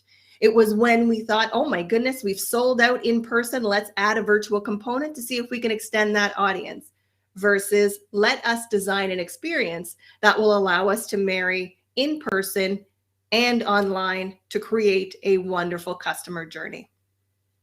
So digital first as a design option allows us to make sure that we are making an event or producing an event that is relevant to our audiences and that meets our goals and objectives. When I say production, lighting, camera, all of the tools, the things that we work with our AV partners to provide, I feel like we've lost sight of what it is we're looking to deliver at an event. We're starting to see the questions from fellow planners and fellow producers that are saying, I want to produce something that will outdo the event from last year. Producing is only as good as the content that you're delivering. Let me repeat that. Producing a conference and making sure that you have the best sound and lighting when their content falls flat will still make sure that your event content falls flat. In the production world, I like to remind everyone that leading with a digital first mentality allows us to ensure that the content we're delivering meets its mark. It allows us to focus on the growth and the opportunities that live within that event. What is it we're looking to accomplish? Content is king. We keep hearing that, and we hear it over and over. But when it comes to our event design and the production that we're looking to provide for the events, I really want to challenge fellow producers and planners to look deeper into what we're doing. Production is a little bit more than the screen we see, adding the names, the plates that we see, adding logos. We try to put that here. All of those things, while they enhance the quality, they don't make the content. When we start to produce content for ourselves, I like to think of it as almost a TV show. Like I said, Netflix fatigue, concert fatigue doesn't really exist. Why? Because we're there to enjoy the content we want to enjoy. The same applies for the events that we're producing. So if we're having Netflix fatigue, we're noticing that the audiences aren't staying on as long, we're seeing all of these things, let's look at the design elements of our production. Let's make sure that we're designing with our attendees in mind. Truth be told, there was a survey put out by Event Manager Blog, and the survey said that 28% of event profs were able to pivot to virtual profitably, while 10.8% were actually able to exceed their physical event. What does that tell me? It tells us that there's opportunity in the virtual space and even more opportunity in the hybrid space, because event design is what will give us our ROE, not just numbers, not just the fanciest platform. You want to make sure it works for you. You want to make sure that the choices you're making for your audience reflect the goals and objectives that you're doing.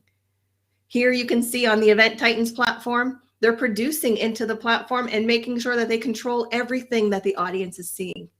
They've designed with the attendees in mind. They're ensuring that every content and every session that we're putting out there is being received in the way that they want the audience to receive that content. When it comes to production, I do like to say sometimes it is best to pre-record, and it is okay to also pre-record to make sure that you protect, we'll say, the quality of the content that's being delivered. Production value can go up and it can go down just based on the levels of intention that are being put into that design. Don't be afraid to ask your AV partners what works best for them. Look at your hybrid event space. I mean, we're in the hybrid event world. I will say it is going up and down depending on where you live in the world and what your different regulations are. But think of hybrid as an opportunity to have that micro experience in person. That in-person audience for your hybrid event is a chance to really elevate that in-person experience and make it a little bit more VIP. The trick from production side is we always knew that we had to have great lighting and great setup for the virtual audience when we were producing hybrid. I want to challenge you to take it one step further and think of the perceived and unperceived unperceived biases that people may have when watching your event. You want to protect the quality of the event that's being delivered, but you also want to protect what is being shared.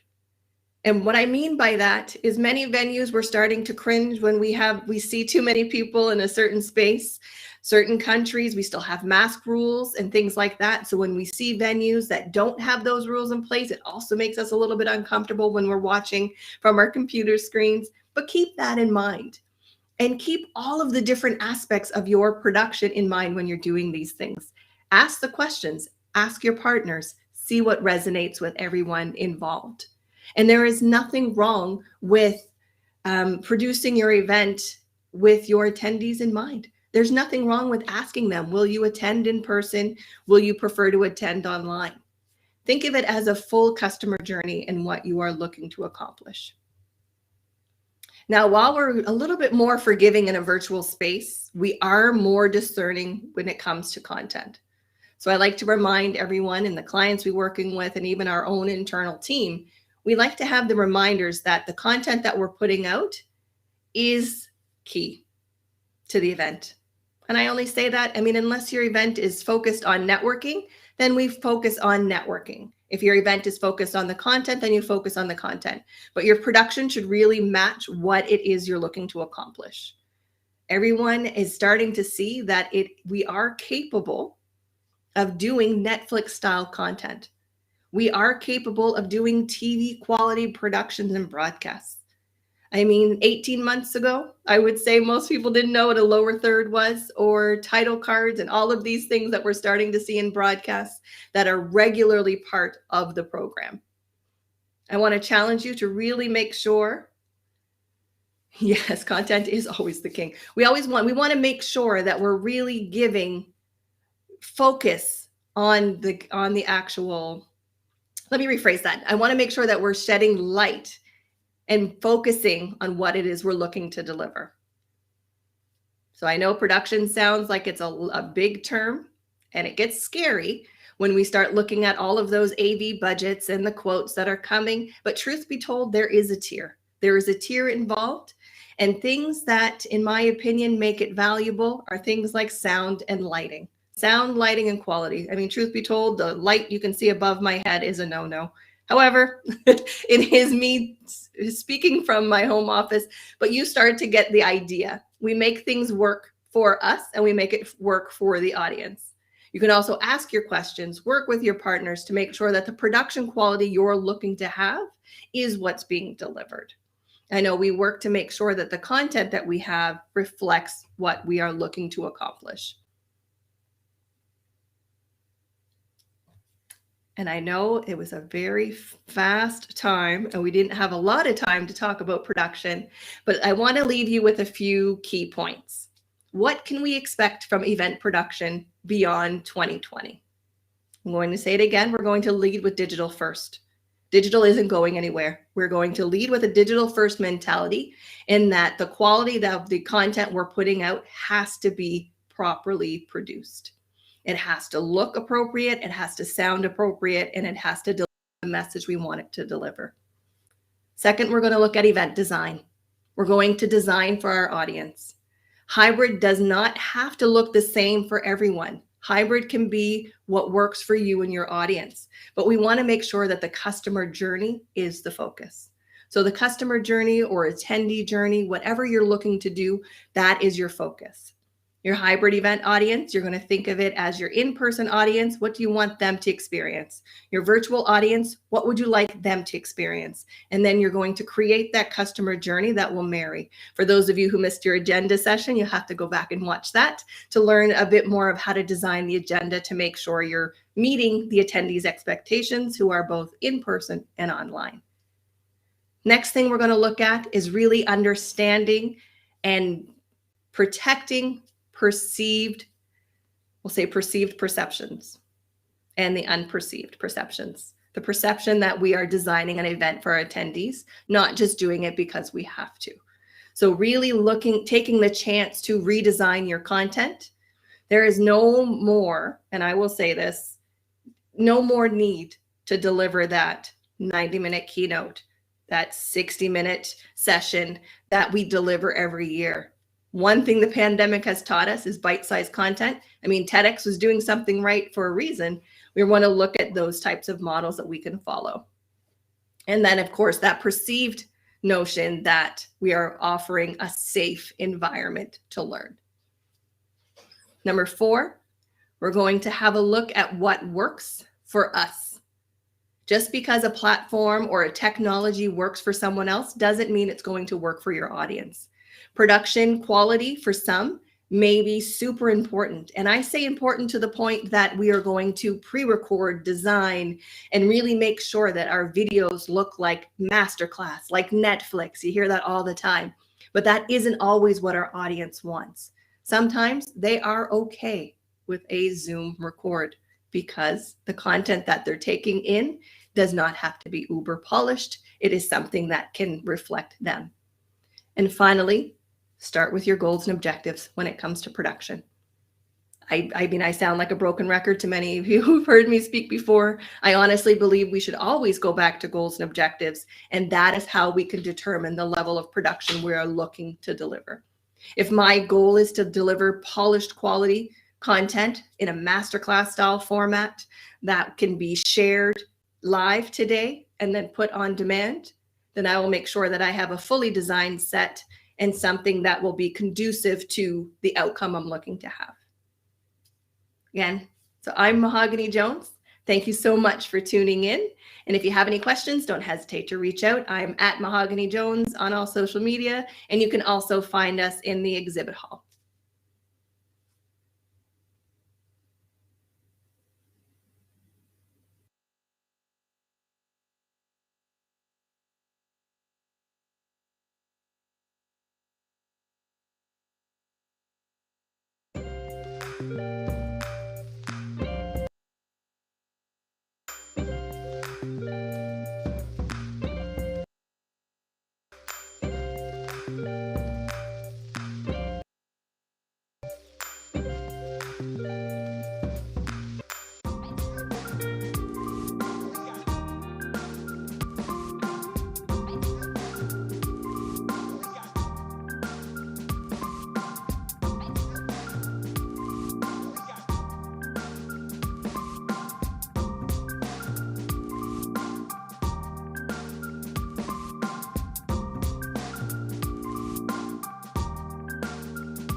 Hi again. I'm excited to introduce our next speaker, Melissa Park.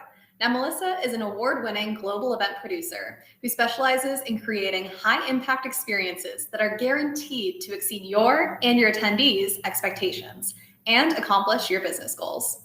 Now, Melissa is also the creator of the 7 Steps to Event Success Masterclass, a contributing writer to numerous publications, and a sought-after keynote speaker and panelist. Everyone, please welcome Melissa Park. Hey everyone, I'm Melissa, and today I'm going to be talking to you all about the future of events. So what I thought I would do is split this presentation up into 3 sections. So first off, I'm going to give you a little background information so you know I'm legit. Second, given what we've all just gone through over the last 18 months, I'm going to share the lessons I learned while riding the Corona coaster. And third, I'll share my thoughts on the future of events and give you a sneak peek into a COVID-safe event concept that I created to help us all get back to live in-person events. Okay, so we only have 15 minutes together, so I'm going to power through all of my content really quickly and then answer all of your questions at the end. So if there are any questions I don't get to, I will take note of them and answer them on Instagram. So give me a follow at _Melissa Park, and then you can look out for an Event Titans edition of Q&A with Mel. All right, we have a ton to get through, so let's dive in. Part 1 is my event experience. So the role that I consider to be my first big break was an event coordinator at Reed Exhibitions. So here I worked on high-profile business and consumer events like the PGA Golf Show, the General Practitioners Conference and Exhibition, and the Australian Pharmacy Exhibition. After Reed, I joined Out There Productions, where I led teams behind some of Australia's largest special events. And they included events like the World Masters Games Gala Ball and Closing Celebration. So those experiences, coupled with my desire to run my own business, gave me the confidence I needed to break out on my own and launch my very first event management company in Australia in 2008 at the age of 26. So I quickly began producing events like HSBC Bank's Chinese New Year Gala Dinner Tour, several conferences, and more than 20 outdoor festivals. And they attracted anywhere between 20,000 to 100,000 attendees on a single day. Always dreaming of making it in the US, I moved to the States in 2014, where I began working at a tech startup in Silicon Valley. So I was promoted to their director of global strategic events within 6 months, which was the absolute definition of my dream job. After 2 years in-house, I got the itch and stepped back out on my own in 2017. So I now specialize in elevating brands, amplifying corporate messages, and transforming struggling events into extraordinary must-attend experiences. And this has allowed me to make a name for myself in the tech space for my large-scale conferences, strategic sponsorships, and innovative brand activations. And the little fun fact that I am most proud of is that I've been able to do all of this and build a successful global company based solely on referrals, recognition from attendees on site, and repeat business. So with all of that background knowledge, let's move on to the lessons learned while riding the Corona coaster. So let me set the scene. I entered 2020 living the definition of my American dream. I was renting a gorgeous apartment in Manhattan. I had 30 client events confirmed on my calendar. My business and brand were booming, and I was looking to expand my team. In the blink of an eye, the city went into lockdown. All 30 of my events were cancelled, wiping out 100% of my revenue. Now, once the initial shock wore off, I took stock of the situation that I found myself in. And rather than be a victim to the virus, I decided to change my perspective and be appreciative of this newly found free time to work on my business when I couldn't work in it. So here are 2 of the many, many, many lessons that I have learned over the last 18 months.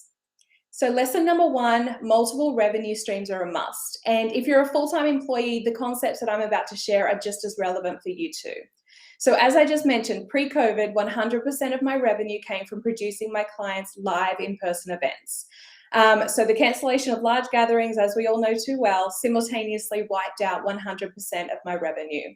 So over the last 18 months, I've expanded my offering and developed 3 ways that someone can now work with my business. So the first way is the end-to-end event management services that I've always provided. And while I don't believe that virtual events compare to the magic of an in-person event, I have mastered the art of an incredibly successful and impactful one. As I mentioned earlier, in part 3, you're going to get a sneak peek of a COVID-safe in-person event concept that I've created. The main takeaway here is that whether we're talking about an event, your career, or your business, you should always be open to learning new skills, seeking out new ways of doing things, and looking for new opportunities to further enhance your current offering. The second way to work with me now is a custom consulting and strategy session. So as we've seen the phased movement from live to hybrid to completely virtual, back to hybrid, and in some cases live, depending on where you are around the world, one of the biggest focal points of these sessions has been around educating organizations that a hybrid event is not a live stream. So while you will share content between the two mediums, to be truly effective, the virtual element of your hybrid event needs to be designed as a standalone experience, and your budget needs to reflect that. So on the virtual side, COVID-related costs you'll need to consider are things like your host platform, additional AV costs, design, pre-event attendee gifts to encourage attendance, post-event gifts with a call to action, and then features and elements to encourage interaction and engagement. And this can include things like an MC, entertainment, photo booths, live scribes, a virtual trade show, one-on-one meetings, roundtables, a swag store, gamification, and the list goes on. On the in-person side, I recommend adding an additional tab to your budget to take into account all of the costs associated with enforcing social distancing rules and COVID-safe procedures. This can include things like venue hire costs if you need additional rooms or spaces to meet square foot rules, additional team members to manage the collection and processing of vaccination certificates or negative test results, the purchase or hire of thermal temperature scanners or staff members to manage this manually, wristbands or identifiers to confirm that a negative test result's been provided, additional costs associated with the delivery of a COVID-safe menu, increased cleaning staff, sanitization stations, and employing COVID-safe marshals. So with that, let's move on to lesson 2, which is giving back to the industry is important in order for all of us to move forward. Now, this lesson is the very reason why I created the third way in which someone can now work with me. I have always wanted to create or build a platform that enables me to inspire and arm up-and-coming event and marketing professionals with the tools and tactics they need to fast-track their success. So with time on my hands, I drew upon 2 decades of event management and marketing experience to create and launch 7 steps to event success. And this is a digital course designed to directly impact the way an event is planned and promoted to set it up for success. So the methods and tactics that I outline in the course are the precise ways that I've delivered sold-out events around the world and significantly increased attendance at previously failing events. For those who can't afford the masterclass, I created a swag store where I share the exact templates that I use with the hopes that it'll make it easier for event planners to create and deliver highly successful, seamless events. And this is really a one-stop kind of plug-and-play shop for all things events. Now with that, let's move on to part 3, which is the future of events. So out of sheer frustration with how long it was taking to get back to live in-person events, I came up with a COVID-safe event concept that was inspired by past events, music festivals, and tours. And this segues perfectly into the third and final section of this presentation. So based on my conversations with clients during lockdown, their biggest concern was surrounding the return of live events was around fear of the unknown impact on their brand. And I was seeing this manifest in 2 ways. So firstly, their customers or prospects viewed the delivery of an in-person event to be negligent. And second, a COVID case or cluster being linked back to attendance at their event.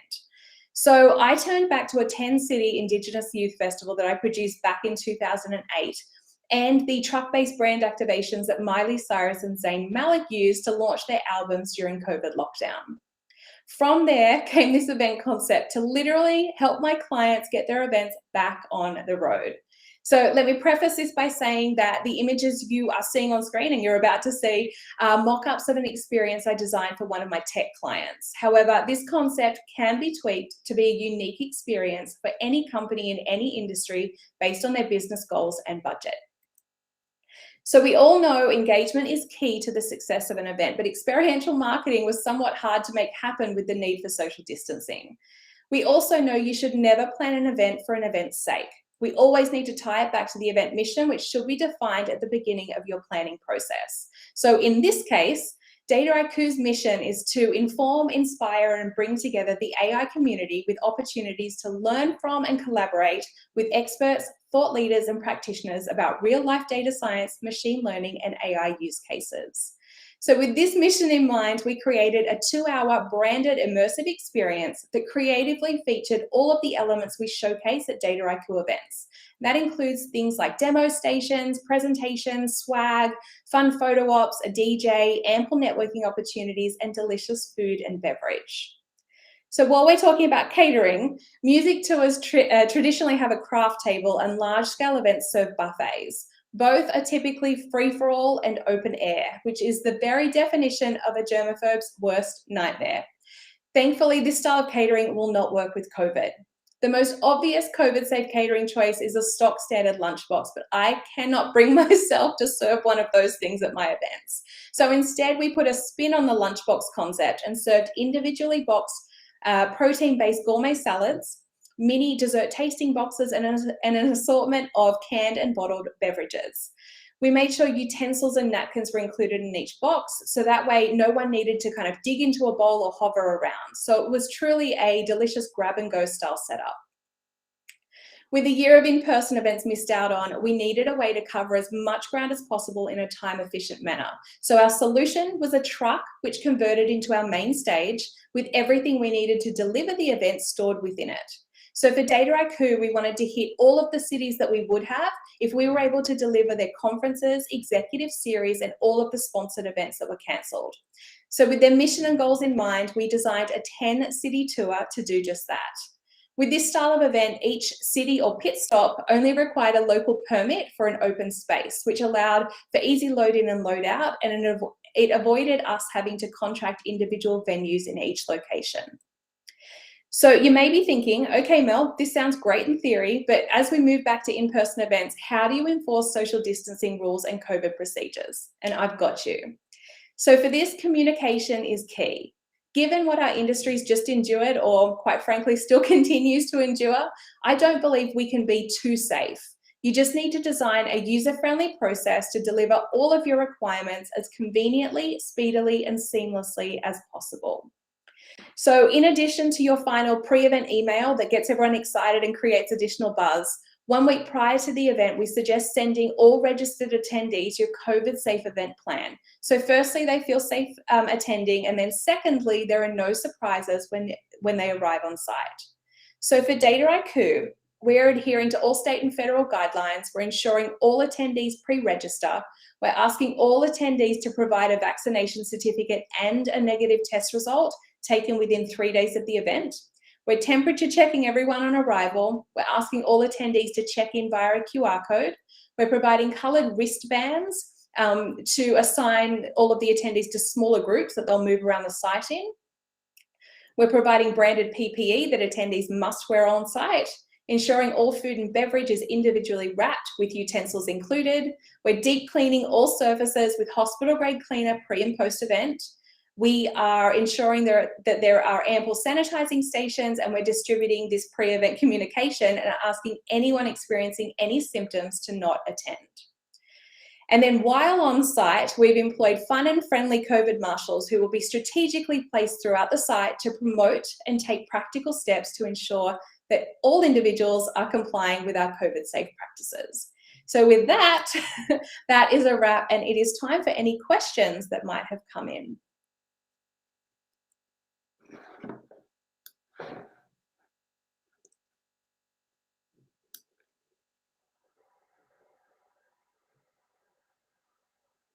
Okay, I think if there are no questions, then I think we're good. Feel free to reach out. If you've got any questions afterwards, you can DM me or send me an email. Thank you so much for your time, and I hope you enjoyed the presentation.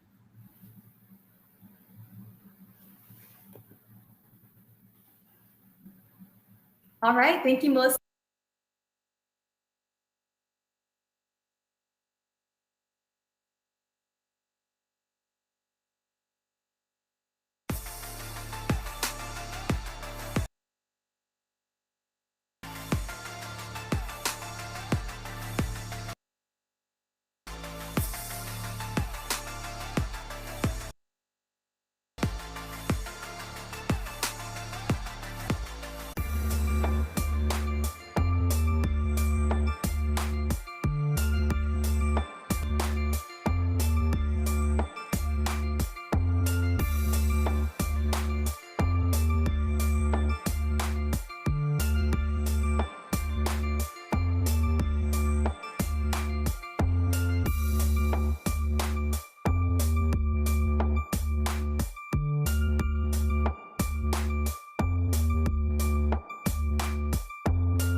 Hi again, everyone. It is now time for our next winner selection. I hope you all are as excited as I am.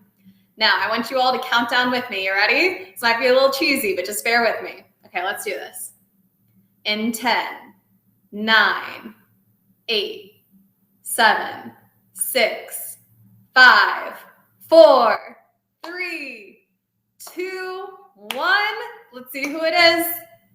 Our winner is Kimberly Hall. Now, please make sure to keep a lookout for that email that will tell you how to access your awards, and congratulations. Now I'm excited to introduce our next speaker for today, Brooke Rabel. Now, Brooke has been in the event industry for over 10 years. She started at a staffing firm and then has gone on to hold huge conferences, corporate events, and large-scale events as CEO of Bar Event Group. Now, she looks for features that bring innovation to all aspects of her events, and I'm so excited to have her here today. Brooke, how are you doing? I'm good. How are you? Fantastic. Thank you.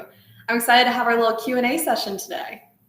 I'm excited as well. Ready? All right. Let's jump right into it. Now, your first question is, what were the greatest challenges you faced when transitioning from in-person to hybrid events? Well, one of the things that I think was the most difficult was finding a platform that did both live streaming and ticketing. You know, a lot of companies out there do the ticketing platform. A lot of companies do the live streaming aspect, but very rarely do you have a company like Event Titans that does both the live streaming and the ticketing.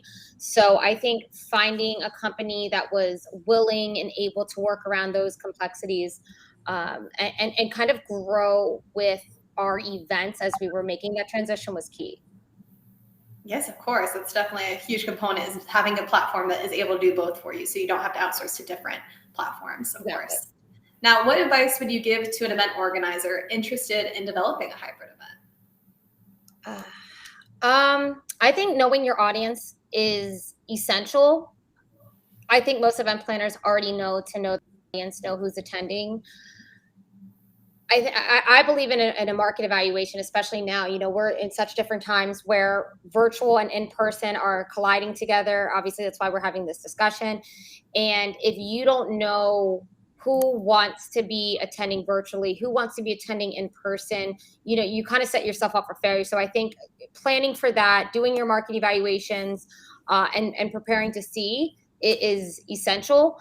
I think that if you're going to make that transition, your at-home attendees, knowing who they are is more important than your in-person.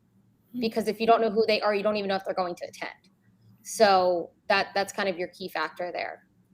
Definitely. I think it's key remembering that these are two different experiences, and you need to account that the people at home are going to be having a different experience than the in-person, and how you can kind of cater to the different needs and expectations. So of course. Exactly. Yes. And then another question, how do you keep your virtual attendees engaged in a hybrid event?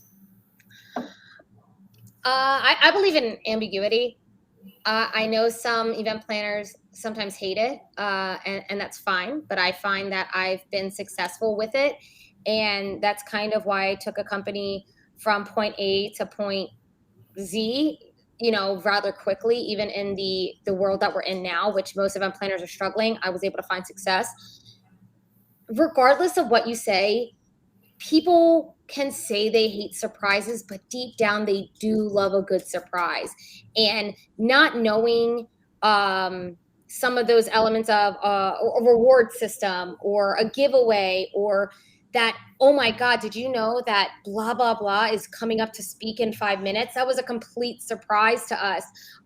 Having those for your virtual attendees can kind of make or break, in a sense, how long they're staying on with you, right? Because with a virtual event, you know, they're easily able to walk away and start vacuuming the house, or, you know, get distracted. But if you have these big surprises where, like, hey, you don't know what's coming up next, but I promise you're going to want to be on, they're going to make sure that the kids are quiet, that, you know, their husband or wife has whatever handled in the house that they need. And I think that surprise element is key. It's almost like the Wizard of Oz effect. You don't know what's behind the curtain until the curtain is revealed. And people go for that. They do. And it's been proven, whether or not you like it or not, it does work. And I feel like you guys do a great job at rewarding people for engaging, with the booths, which made it great for us personally when we did the events with you guys, because we were able to keep people connected, because even if you didn't like the speaker that was talking in that moment, you could go to the booth, know that you're getting rewarded for that, and that there's a prize at the end of the tunnel for engaging. So I think that helps a lot, having that engagement outside of the speakers to keep you on the platform or to keep you connected to the conference. Yeah, and that was really interesting. We talked about that ambiguity factor. That's some advice that you don't hear much about. And I do think that's cool. You kind of keep giving them something to want to stay on for and kind of keep their engagement. That's really cool advice. I hope everyone's taking notes with that. And what technology or outside sources did you use to help you transition to the hybrid event space? Multiple companies, I believe, but again, you guys, Event Titans, were the key player. We were able to supply our feed to Event Titans platform, and that was key because I think a lot of planners, sometimes they mess up going like, oh, we'll just use Zoom, or we'll just use Vimeo. And yeah, are those key factors in your conferences on the virtual aspect? Yes, but it's a completely different ball game compared to, hey, just connect to this link here. So I think, yeah, there was multiple companies involved, but you guys were the key players supplying the feed to you guys. You were able to show that live stream to only our virtual ticket buyers, which was very important to us. And when I say that, I mean, look, you have an event where you're in person and you have your virtual attendees. You don't want your in-person ticket buyer to have access to the live stream, right? Because if they do, they can share it with anybody. And technically, the one ticket you bought for that person, I buy that one ticket. Well, now I can share that. Now 30 people can use my link to watch it. And that's, technically, is it an immediate loss? You may see no, but it's also a loss of profit. So for me, that was a huge factor, having that ability to only have virtual ticket buyers have access to the virtual stream. And you guys made that possible, which is key.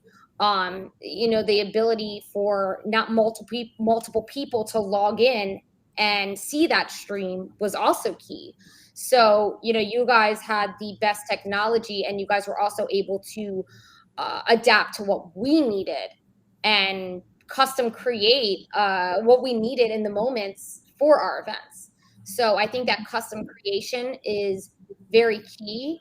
And without having Event Titans to do that, I don't think it would have been as smooth of a transition, I guess you could say. Yeah, no, definitely. I think another key part, back to what you were saying earlier, with just people wanting to use Zoom or Vimeo, I think the biggest thing is looking for a platform that will integrate companies like that into their platform. So it's not just the video chat, but you get so much more with it. It's kind of adding on to it almost. So yeah, I agree. Exactly. Yeah, I think going the Vimeo route and is kind of like the cheaper element of it. And you can't. It's comparing apples to oranges. Honestly, it's not even apples to oranges. It's like apples to watermelons. They're not the same scale. You check into Event Titans, and there's the whole check-in desk. There's a whole element of being at a conference where somebody's just clicking a link and boom, there's the conference. Yeah, there's no engagement. There's no real tracking or analytics behind it, where you guys are able to give us all those analytics. I need those analytics. Make it an in-person event experience from your own home, basically. Yeah. Exactly. So I think that was a key factor for that aspect of it, for sure. Definitely. And then, since you did use Event Titans, how did we help take care of the virtual side for you from your perspective and help monetize that virtual side for you?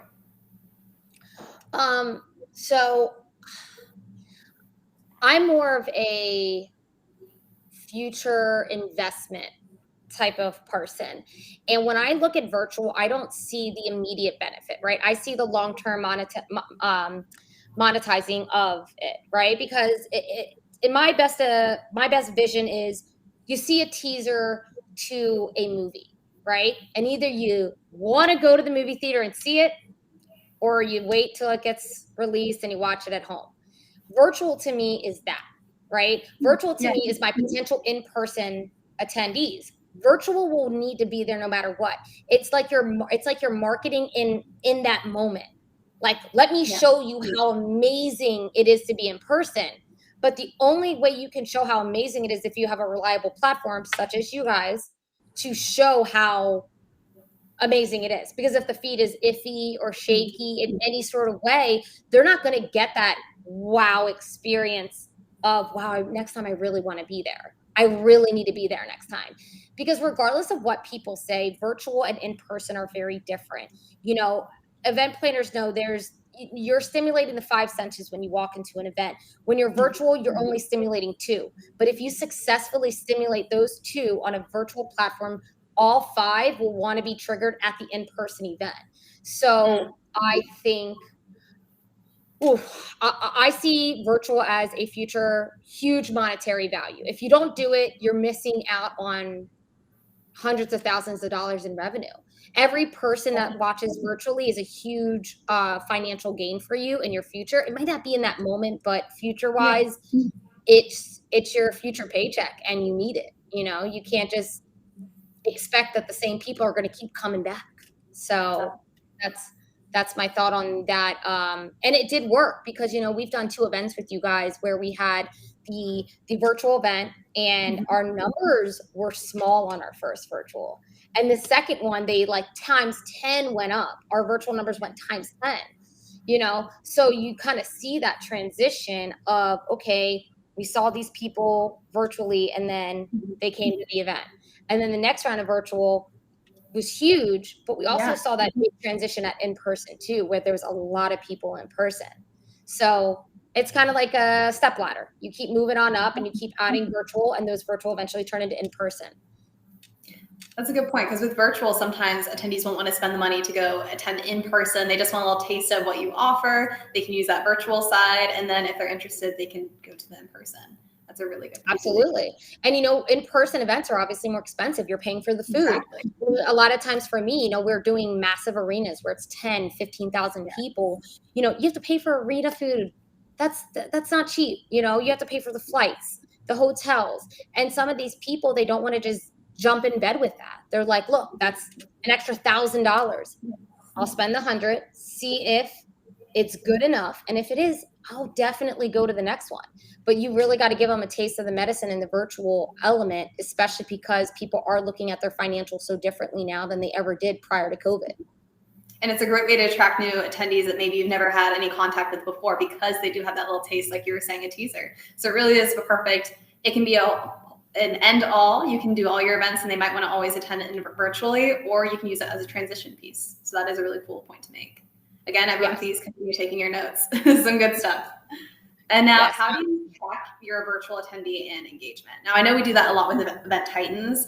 And how do you use that information on your end to keep track of that? Well, when it comes to you, I mean, we keep all the virtual information through you guys. You guys are our end-all be-all connection with our virtual attendees. We have utilized that information, that data collection, in our best benefit for future events. It's great because, just like I was saying before, you're able to see if what you supplied them virtually was good enough to get them at the next in-person event. And the best part about it is, you know, we see some of these repeat buyers with our events. You know, you guys already know about them because you see the same username and login being used, right? So now it's kind of nice to be able to see, okay, you know, Lynn was a virtual attendee last year and now she's in person. And now we have another event coming in. Let's see, does she go back to virtual or does she go back to in person? And if she is going back to virtual, why? Is it because of, you know, a factor we're unaware of, or is it something that we did wrong at the event? You know, so it's great for your own ability to do your own in-house market evaluation, see what you're doing right and wrong. And it's a key factor to figure out what's going right with your event and how you can make it better.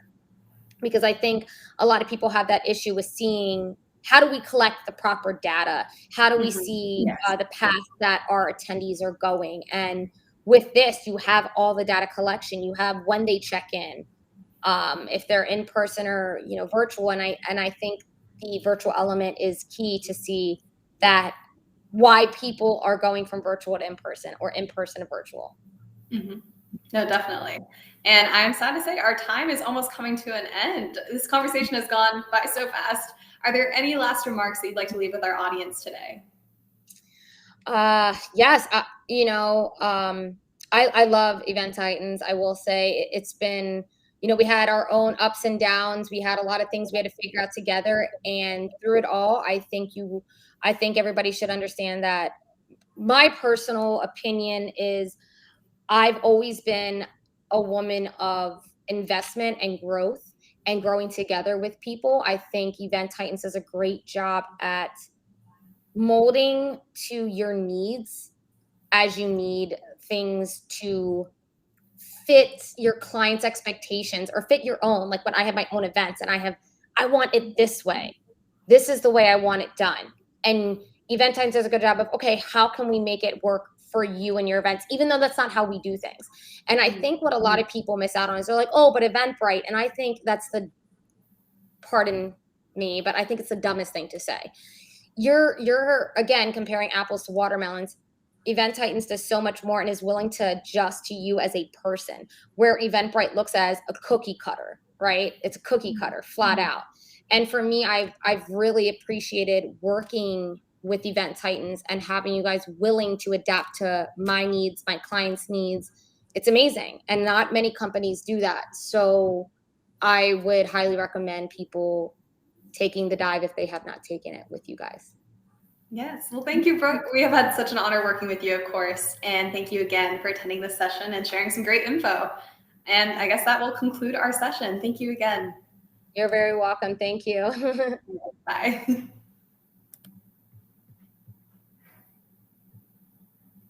All right, we will now transition into Shiva taking the stage again and giving some final remarks. And after this, we will also showcase our final 3 top engagers. Thank you, everyone. Goodbye.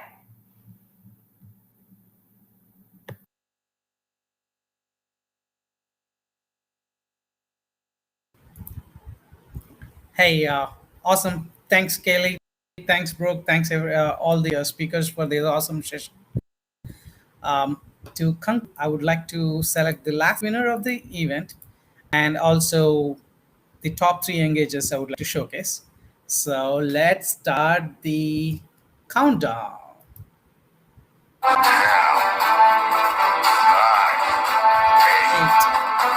7, 6, 5,